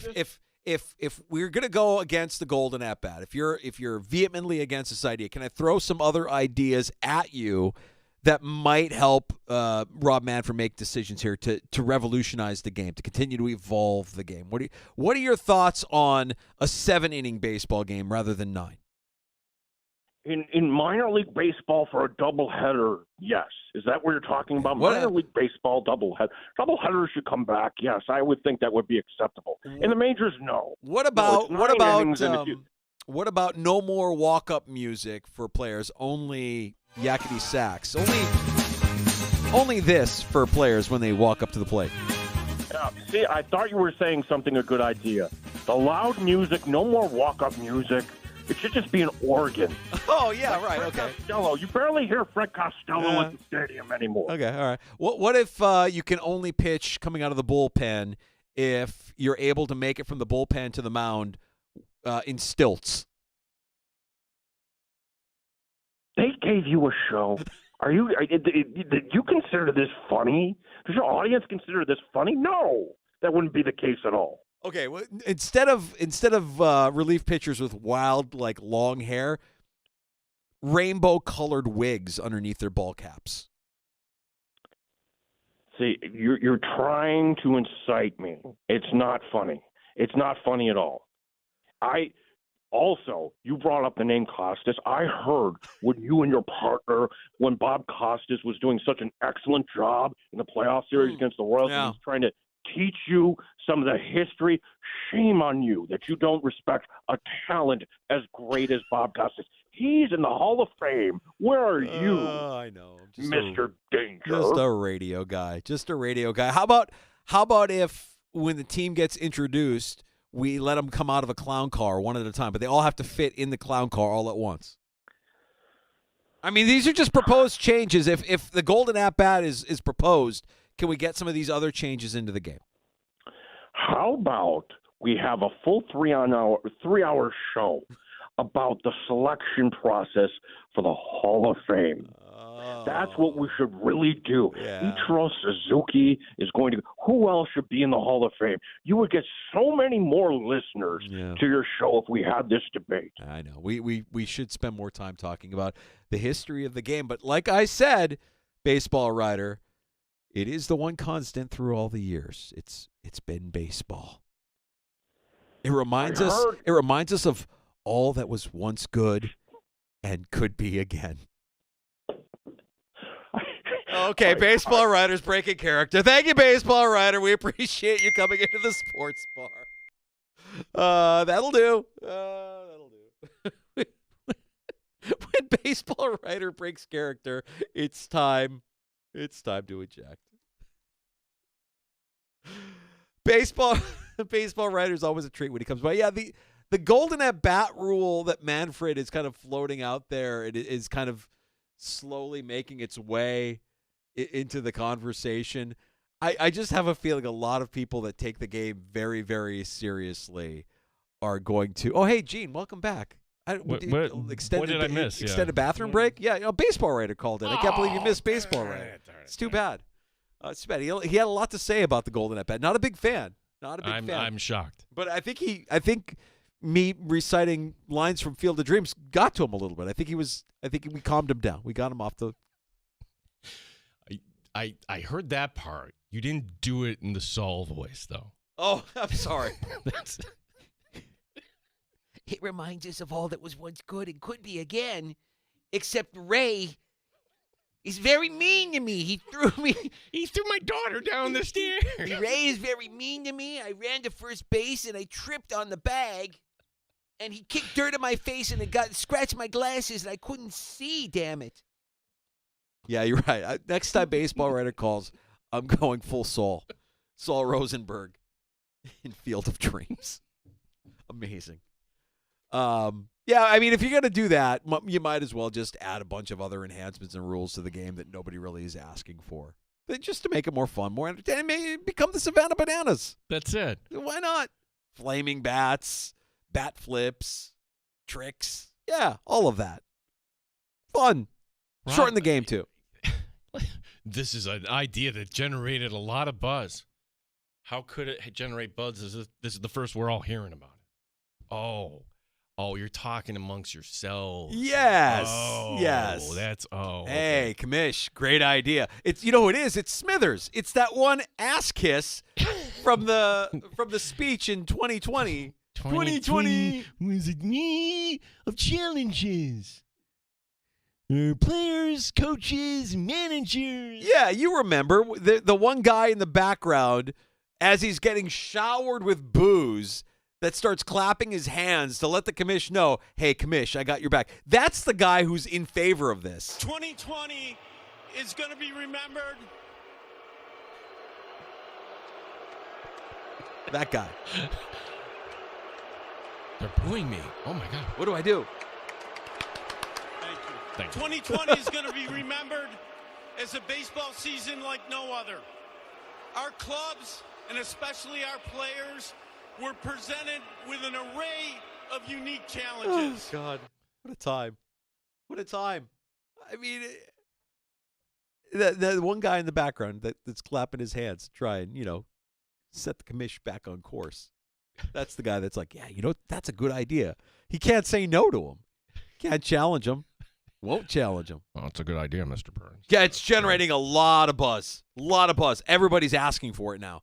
Mention it once in a podcast. Everybody, oof, what an idea.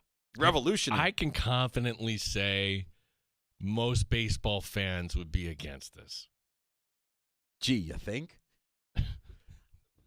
The thing that makes this hard for me to see happening is, unlike other things that have happened to the game, whether you're talking about the extra base runner in extra inning, or the ghost runner in extra innings, or the pitch clock, or ABS, they've been able to test all of that out thoroughly in the minor leagues. How do you test this out in the minor leagues legitimately? Because you don't have Shohei Ohtani. You don't. It's the same thing like the ghost runner. You're just gonna do it. Like ABS, okay, that's technology. Got to work out the bugs. 25-second pitch clock, that's a big deal. Pitchers need to kind of get adjusted to that. It's the same. The yard marker chain. They tried that in the preseason in the NFL. Didn't work. They'll probably try that again. You don't need to. Just send them up again with a flaming bat. That's what I want to see. And yakety sax is the walk-up music. And welcome to Major League Baseball Opening Day 2025. Now batting for your New York Yankees, Aaron Judge. Now batting once again for the New York Yankees, number 99. Judge. Well, then this would be it afterward, 2026. That worked so well. We're going to give every team 2 golden padders. Okay. Yeah. We'll get to happy hour next. Lots to catch up on, man. I feel I feel kind of vulnerable today, Gino. I mean, I was unable to be the sports fan that I normally am over the last 3 days. I know there's a lot that I need to catch up on. So much has happened since the last time we spoke on Tuesday. I mean, we had Thanksgiving, everything that happened during that weekend, including the Bills getting the win at home in the snow game, and we have a Rams game to look forward to as well before we get to your sports weekend tomorrow. So let's get into it with happy hour next. And your phone calls at 866-4FAN. Join us at 585-866-4326.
W239BF Rochester, the sports leader. 95.7 FM and AM 950. The Fan, Rochester. An Odyssey sports station. The Fan, Rochester. Sports update. Thursday's practice is complete. Keon Coleman, Dalton Kincaid, Taylor Rapp, Curtis Samuel all limited today. Back on the practice field for the Buffalo Bills, number 23, Micah Hyde. I just wanted to come back and do anything I could do to help. Whether if it's helping young guys understand, the NFL on and off the field, older guys, helping them, with what they got to do on the field, whatever it may be. I'm here to help. I'm an open book, and so I'm excited for this role, and it's a new role for me, and I'm ready to excel in that one. The Hammocks are coming off a win over Utica, and that's now 3 in a row for Rochester. They're at Charlotte tomorrow night. Tonight here on The Fan, the Buffalo Sabres looking to break a 4-game slide. The Sabres hosting Winnipeg. Our coverage will begin at 7. Gene Battaglia, the sports leader, 95.7 FM and AM 950, The Fan, Rochester.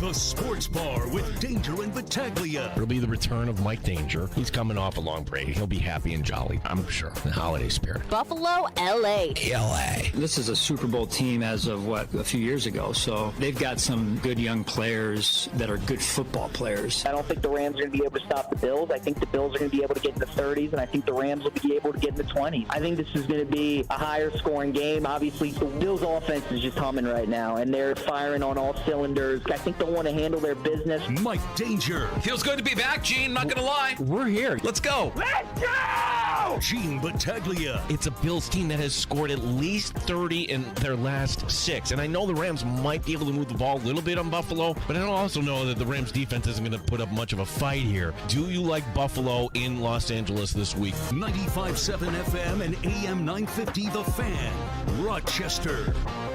Big thank you to the Dans who joined us earlier today in the sports bar. Either Dan Coates, the Rochester Nighthawks, Dan Fates, a Buffalo Plus, 13 Wham Sports, Steely Dan, who got a little bit of run earlier, the Dandalorian, our bounty hunter of the finest audio in the galaxy, as we welcome you into Happy Hour, the sports bar with Danger and Battaglia.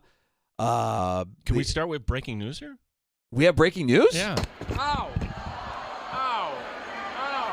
It really hit me. I didn't know it was coming back that far. File this under, I find this hard to believe, but apparently interviewing for the vacant North Carolina football job, Bill Belichick. This according to Inside Carolina, which is a website that does a lot of blogging on the school. Mac Brown fired back on November 26th, so, hey, it's an ACC program.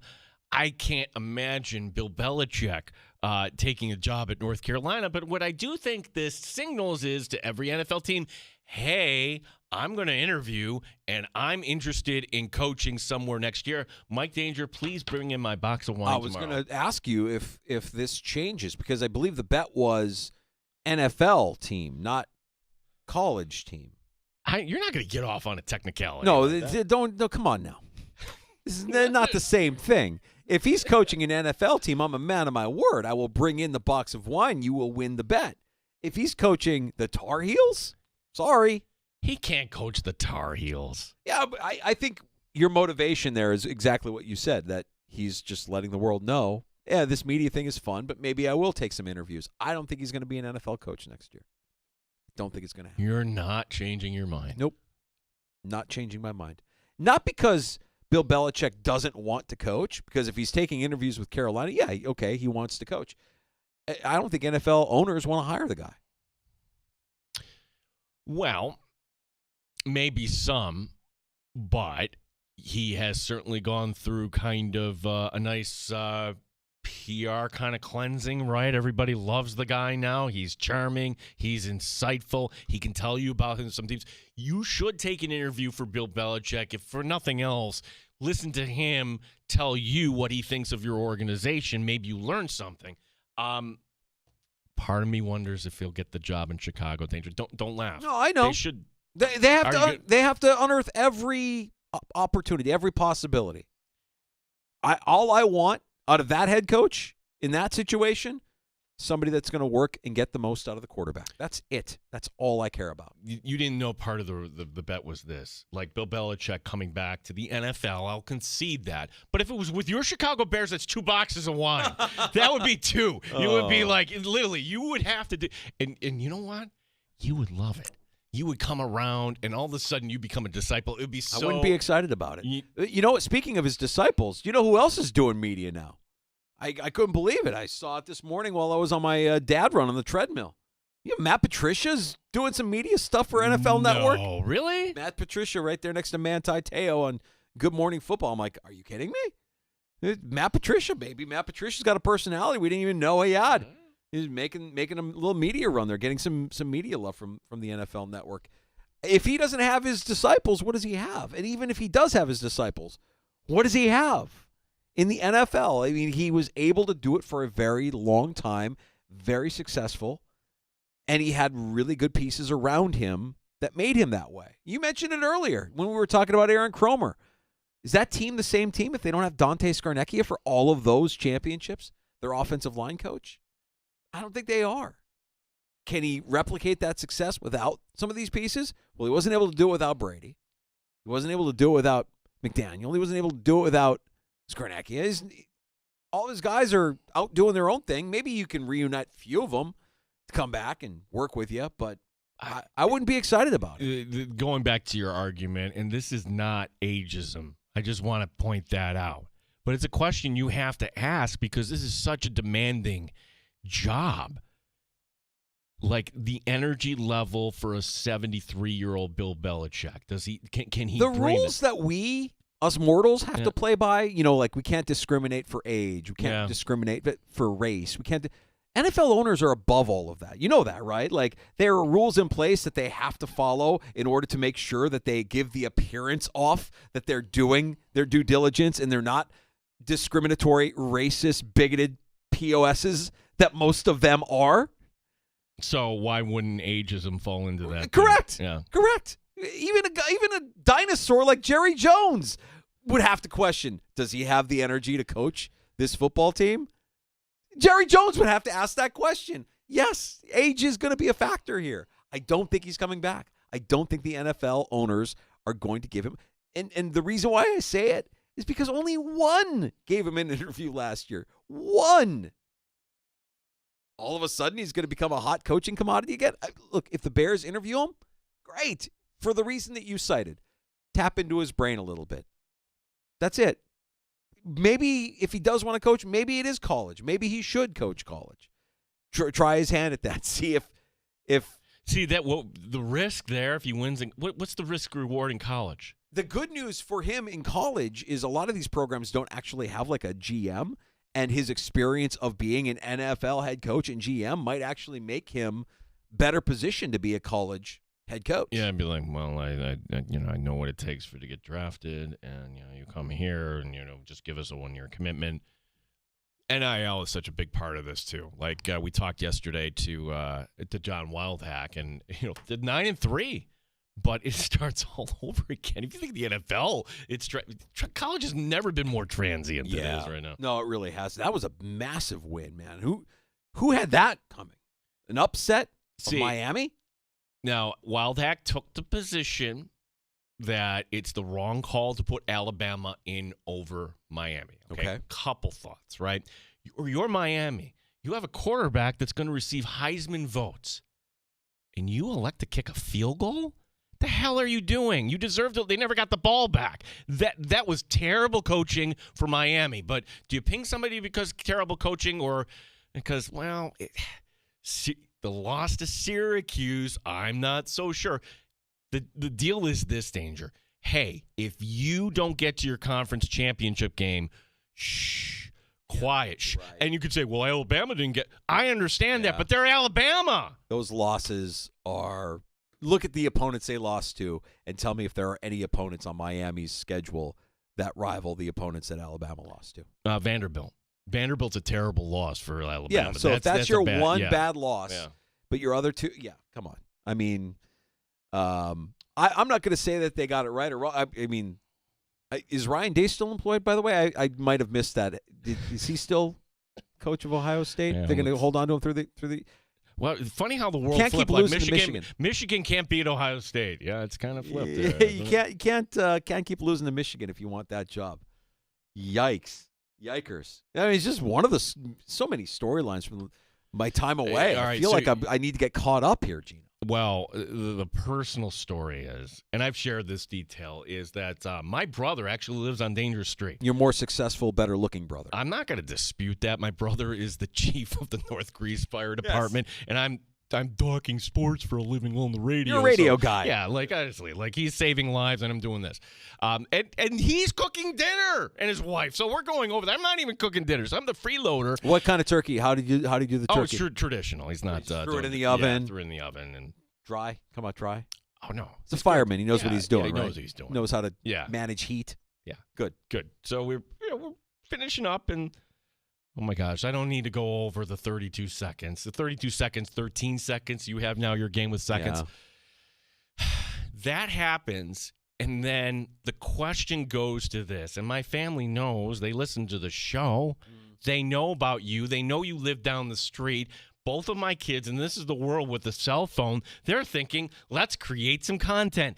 Dad, let's go down to Dangers and ring the doorbell and tape his reaction. Like, no, we are not doing that. We are not going to go down because he's not going to be in a good mood. All you needed to do was step just outside of Kevin's front door, point your camera in a southerly direction. You would have seen a nice mushroom cloud over Chateau Dangereux because that's what happened. My head exploded into a mushroom cloud. It's just ridiculous.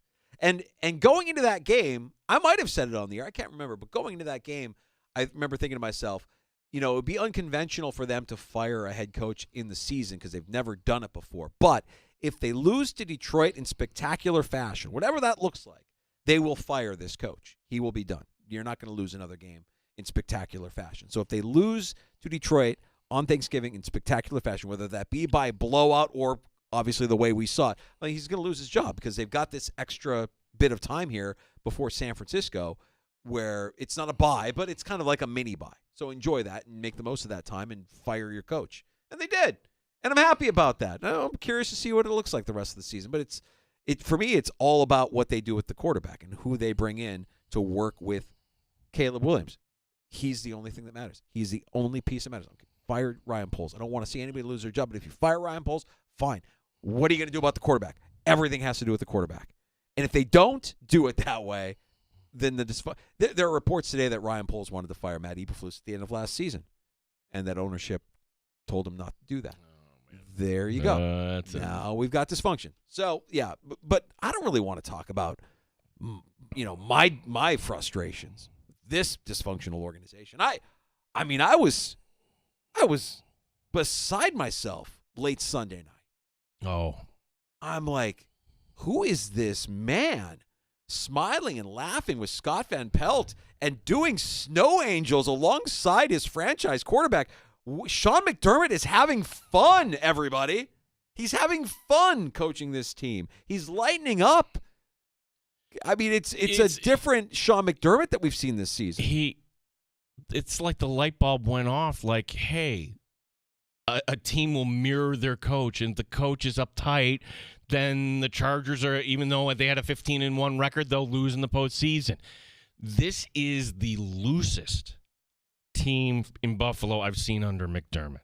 And they're winning games, I guess that everything. But to hear Sean McDermott just reflect just ever so slightly Sunday night, to hear Josh Allen let it slip that, hey, on Friday he tells a dad joke. It may be a nothing. Every meeting has an icebreaker, I suppose. But this is Sean Ridge and McDermott. But he's changed, Danger. He really has. And I never thought we'd be seeing this guy do a snow angel. Right. Having fun.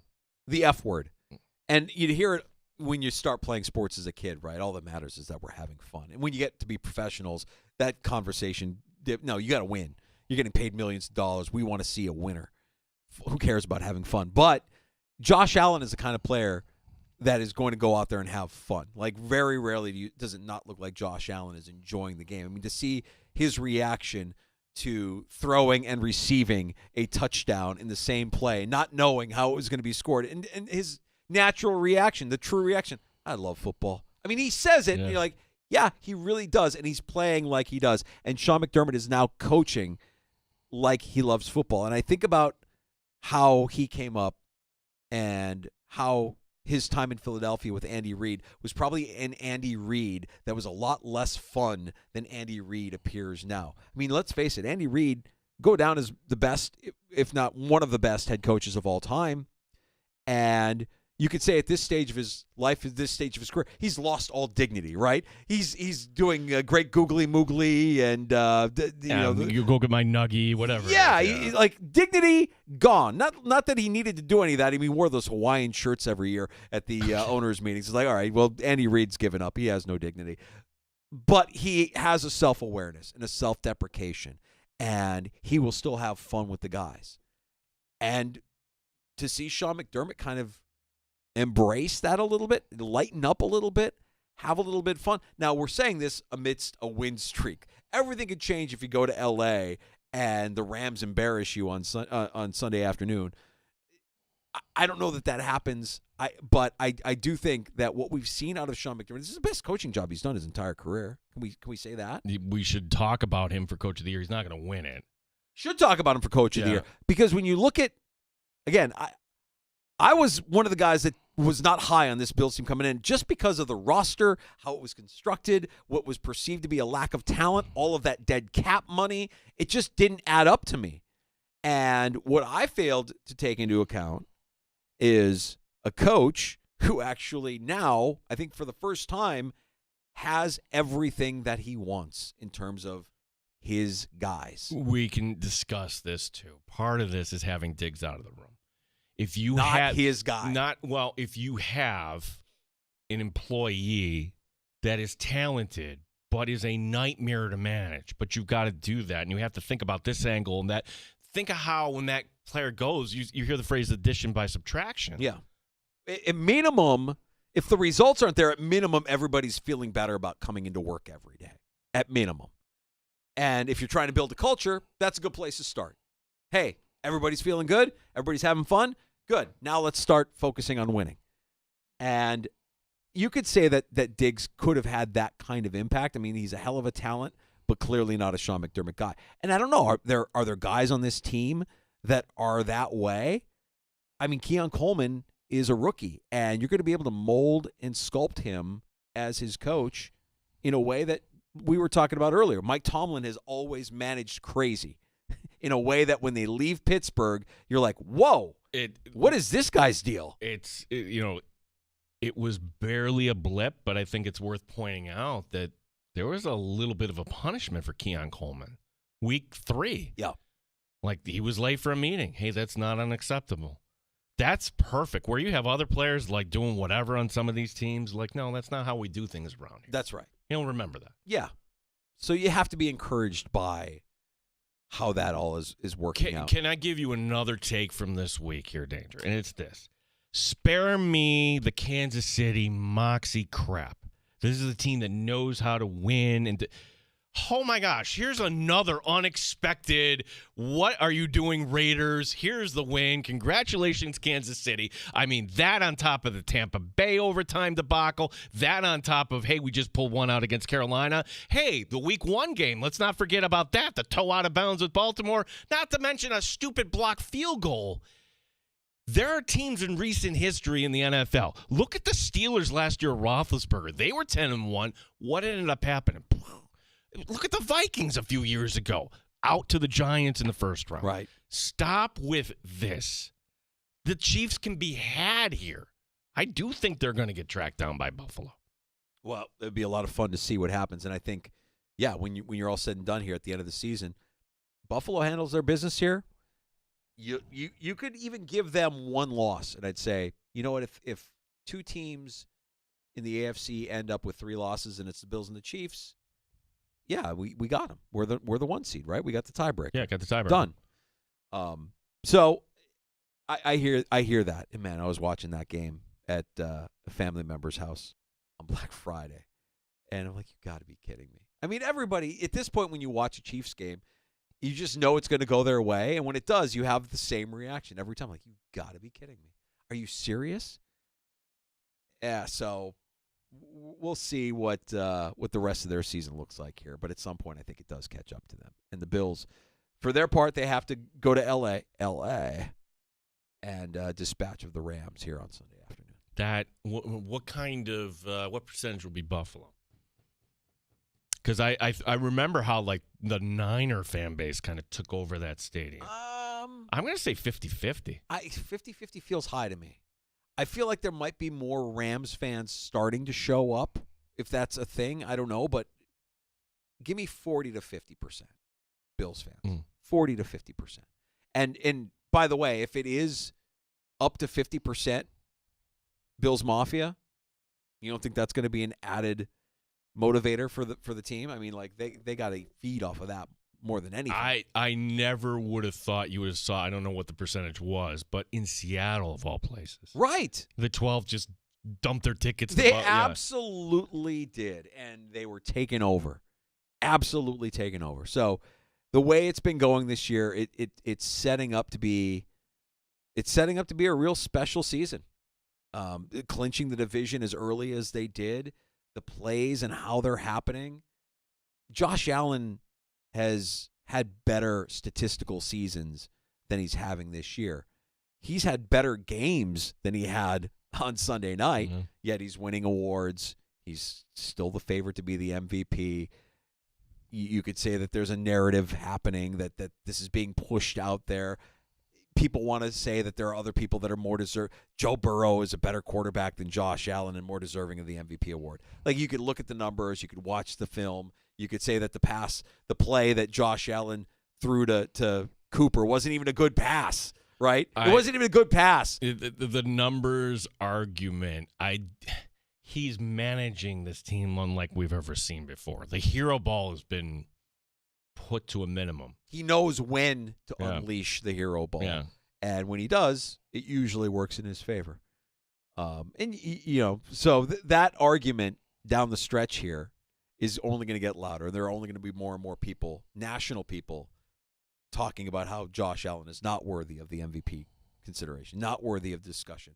You could point to the Houston game and say, the way he played in Houston cost them that game. And I would actually listen to that. That was a bad game. Well, for sure. I think there's so much recency bias when it comes to the MVP that Saquon, and I listen to Saquon, and like he's made such a difference there. But that game against the Lions is going to go a long way. If it ends up being the Bills, it wouldn't shock me if they lost to Detroit. But what if they did it in such a way where it wasn't the running game, it was Jared Goff, 350 yards and 4 touchdowns? I don't see that happening, but that would put him in the driver's seat. I would love Jared Goff to have a game like he had against the Texans, against the Bills. I don't even need like 5 picks. Just throw like 3. Give me 3 picks against Jared Goff. That would be a lot of fun. We got to get to a round of shots next on The Fan. Yeah, we've got the Sabres tonight. But listen anyways. Oh, about boy. that. Yeah. Come to find out, there's more to the story about Adrian Wojnarowski going to St. Bonaventure. Bonnie's coming up with a win last night. There might not be a dumber signing in baseball. Did you see this today? And you'll never believe who spent money here. That's ridiculous here. And Rob Manfred talking out of both sides of his mouth. I know that's shocking. Okay. We'll get to a round of shots. Don't forget about Last Call, where you can have the final word in the sports bar. 866-4326 is our phone number. 585-866-4FAN. You're listening to the Sports. Welcome back to We the Hobby. You know what time it is? A little something special today. Oh, Nick. Is that a corn? That ain't no corn. What? That's a super corn! Oh,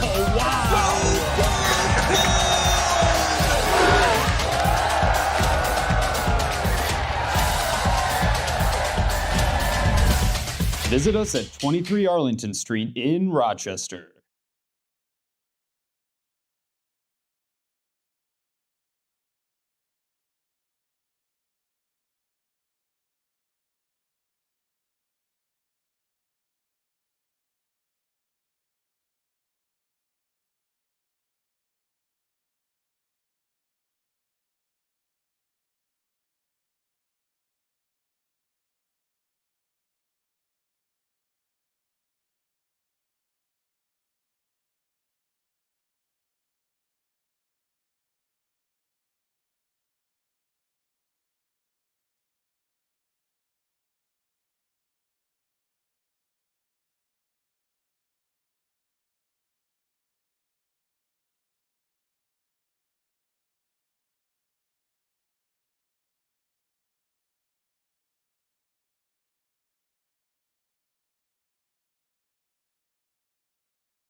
update. Keon Coleman, Dalton Kincaid, Taylor Rapp, Curtis Samuel all limited today as the Bills get ready for the Rams. Josh Allen on going out west. We understand we're going all the way across the country to a team that's very hungry.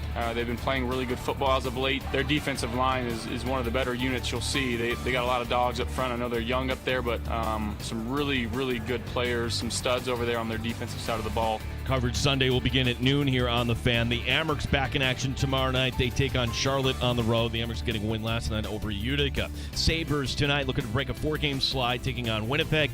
Our coverage will begin at 7 here on the Sports Leader. The Chicago Blackhawks firing their head coach, Luke Richardson. They had only 8 wins on the season. The AHL coach from Rockford has been promoted. Gene Battaglin, the Sports Leader, 95.7 FM and AM 950, The Fan, Rochester. Bone-crunching hits, backboard-shattering dunks, bat flips, and hat tricks. 95.7 FM and AM 950 The Fan, Rochester. Wait, we didn't hit the breaking news sounder for the news that the Blackhawks fired their head coach? That's not breaking news worthy. Sorry. That's my guy. Those are my guys. They're so bad. So bad. It's not going to fix anything. Not going to fix anything. Yeah, it's so bad. Just don't waste Bedard. That's all. All I ask is try to groom that kid to be a superstar. Can we not screw this up? Well, if there's I'm sure a young star in every sport, like in baseball, it's Skeens. Okay, just move him out of Pittsburgh right now. Sorry, Pirate fans. Like that's how Bedard in Chicago feels. Right now. Please don't say that. Please. Yeah, I know. I want to know that they're going to build something around him. I know that you got Foligno there, who's a veteran guy who can maybe show him the ropes a little bit and lead. It's a bad team. Really bad team. All right, sorry. More hockey. Sabre fans, let's not talk about the team giving up the biggest lead at home in franchise history. No. Let's instead point out how the team is wearing goat head uniforms tonight. There you go. Yeah. Nice little redirect. Winnipeg's actually pretty good, but not sure who they're starting in goal tonight. Will it be Eric Comrie? That would be another. Oh, if they get the win against Eric Comrie, congratulations. You beat their B team. Nice job, Buffalo. Be sure to listen tonight on The Fan. Our coverage will begin at 7 o'clock. I mean, that loss has people more out than they were before. I don't know what it's going to take.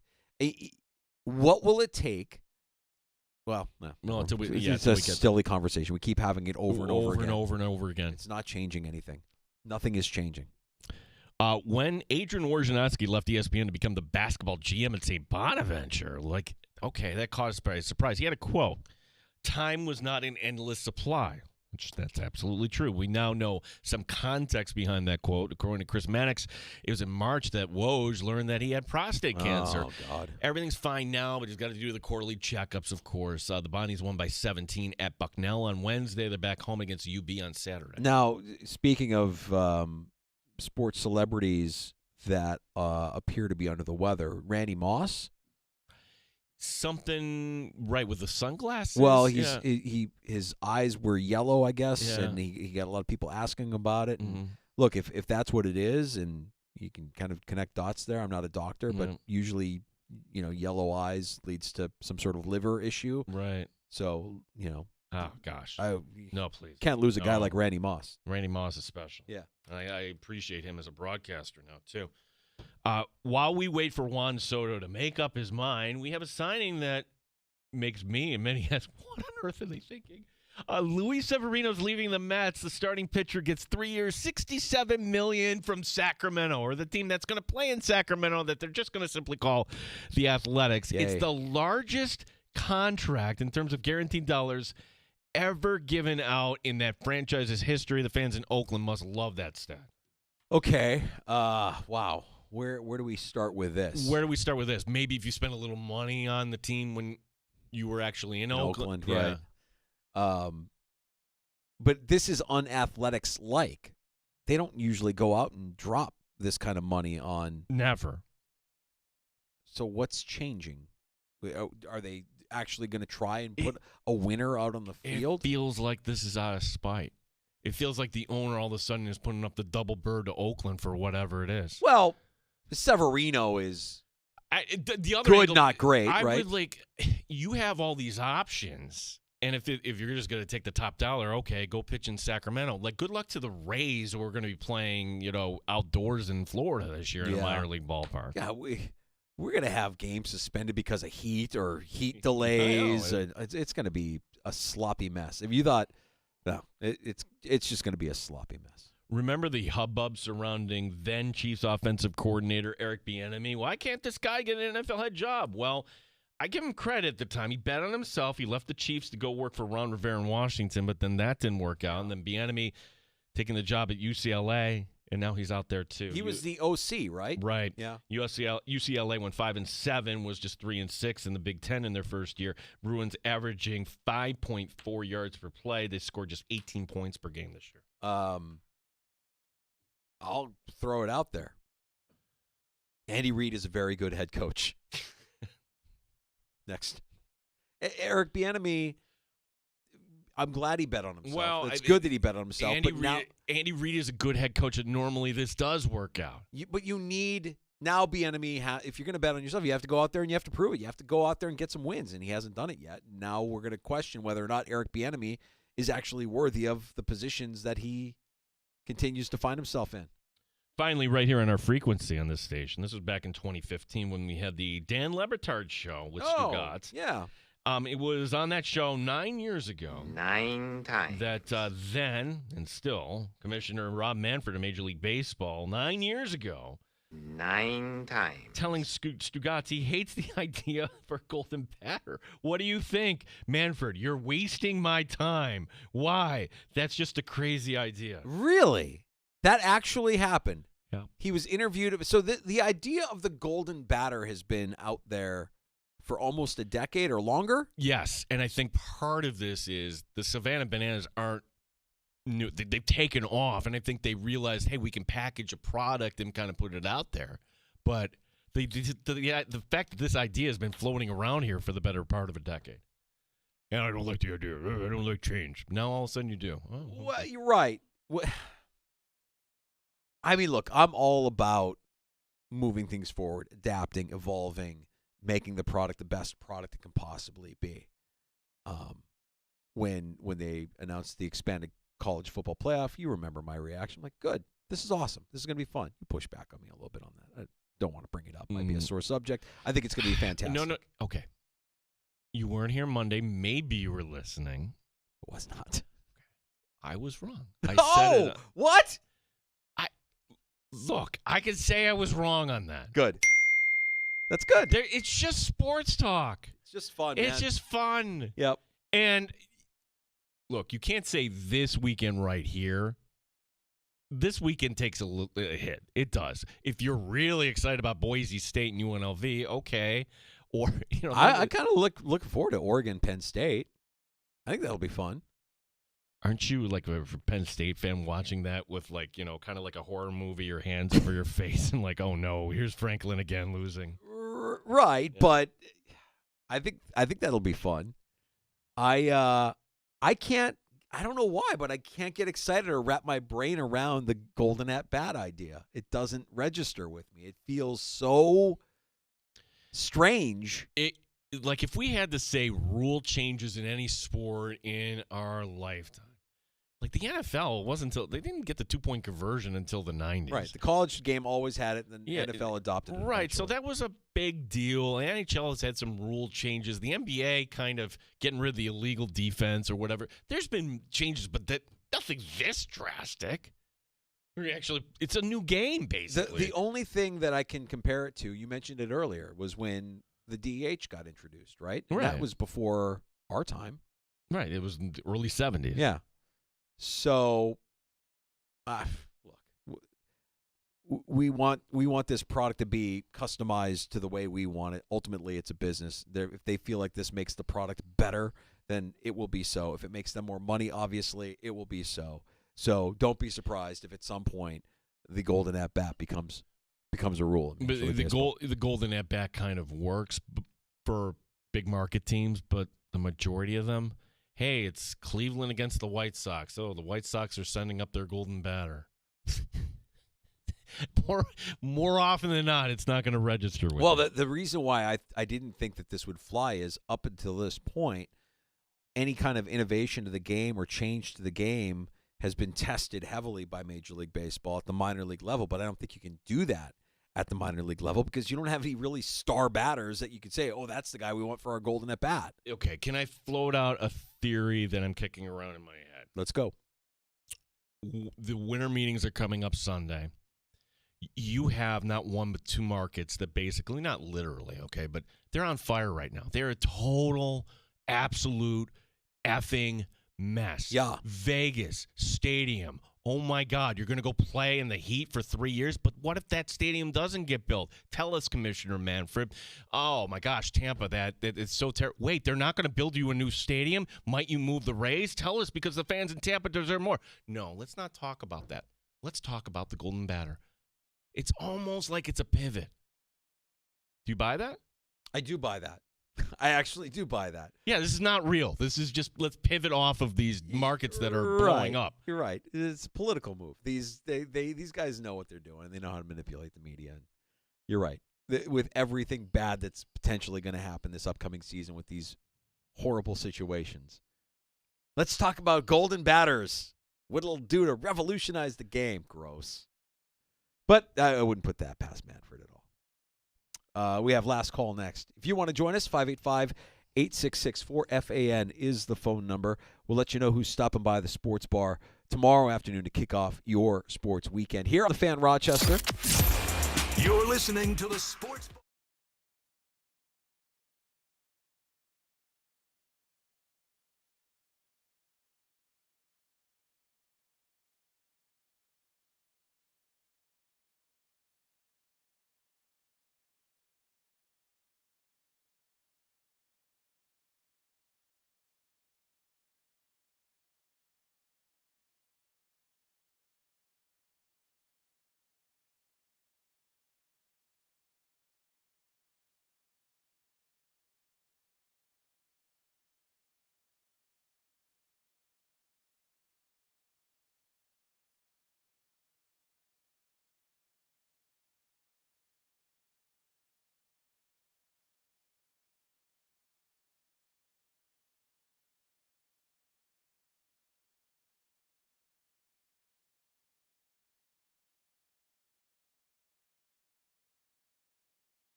with Danger and Battaglia on the Sports Leader, 95.7 FM and AM 950 The Fan, Rochester.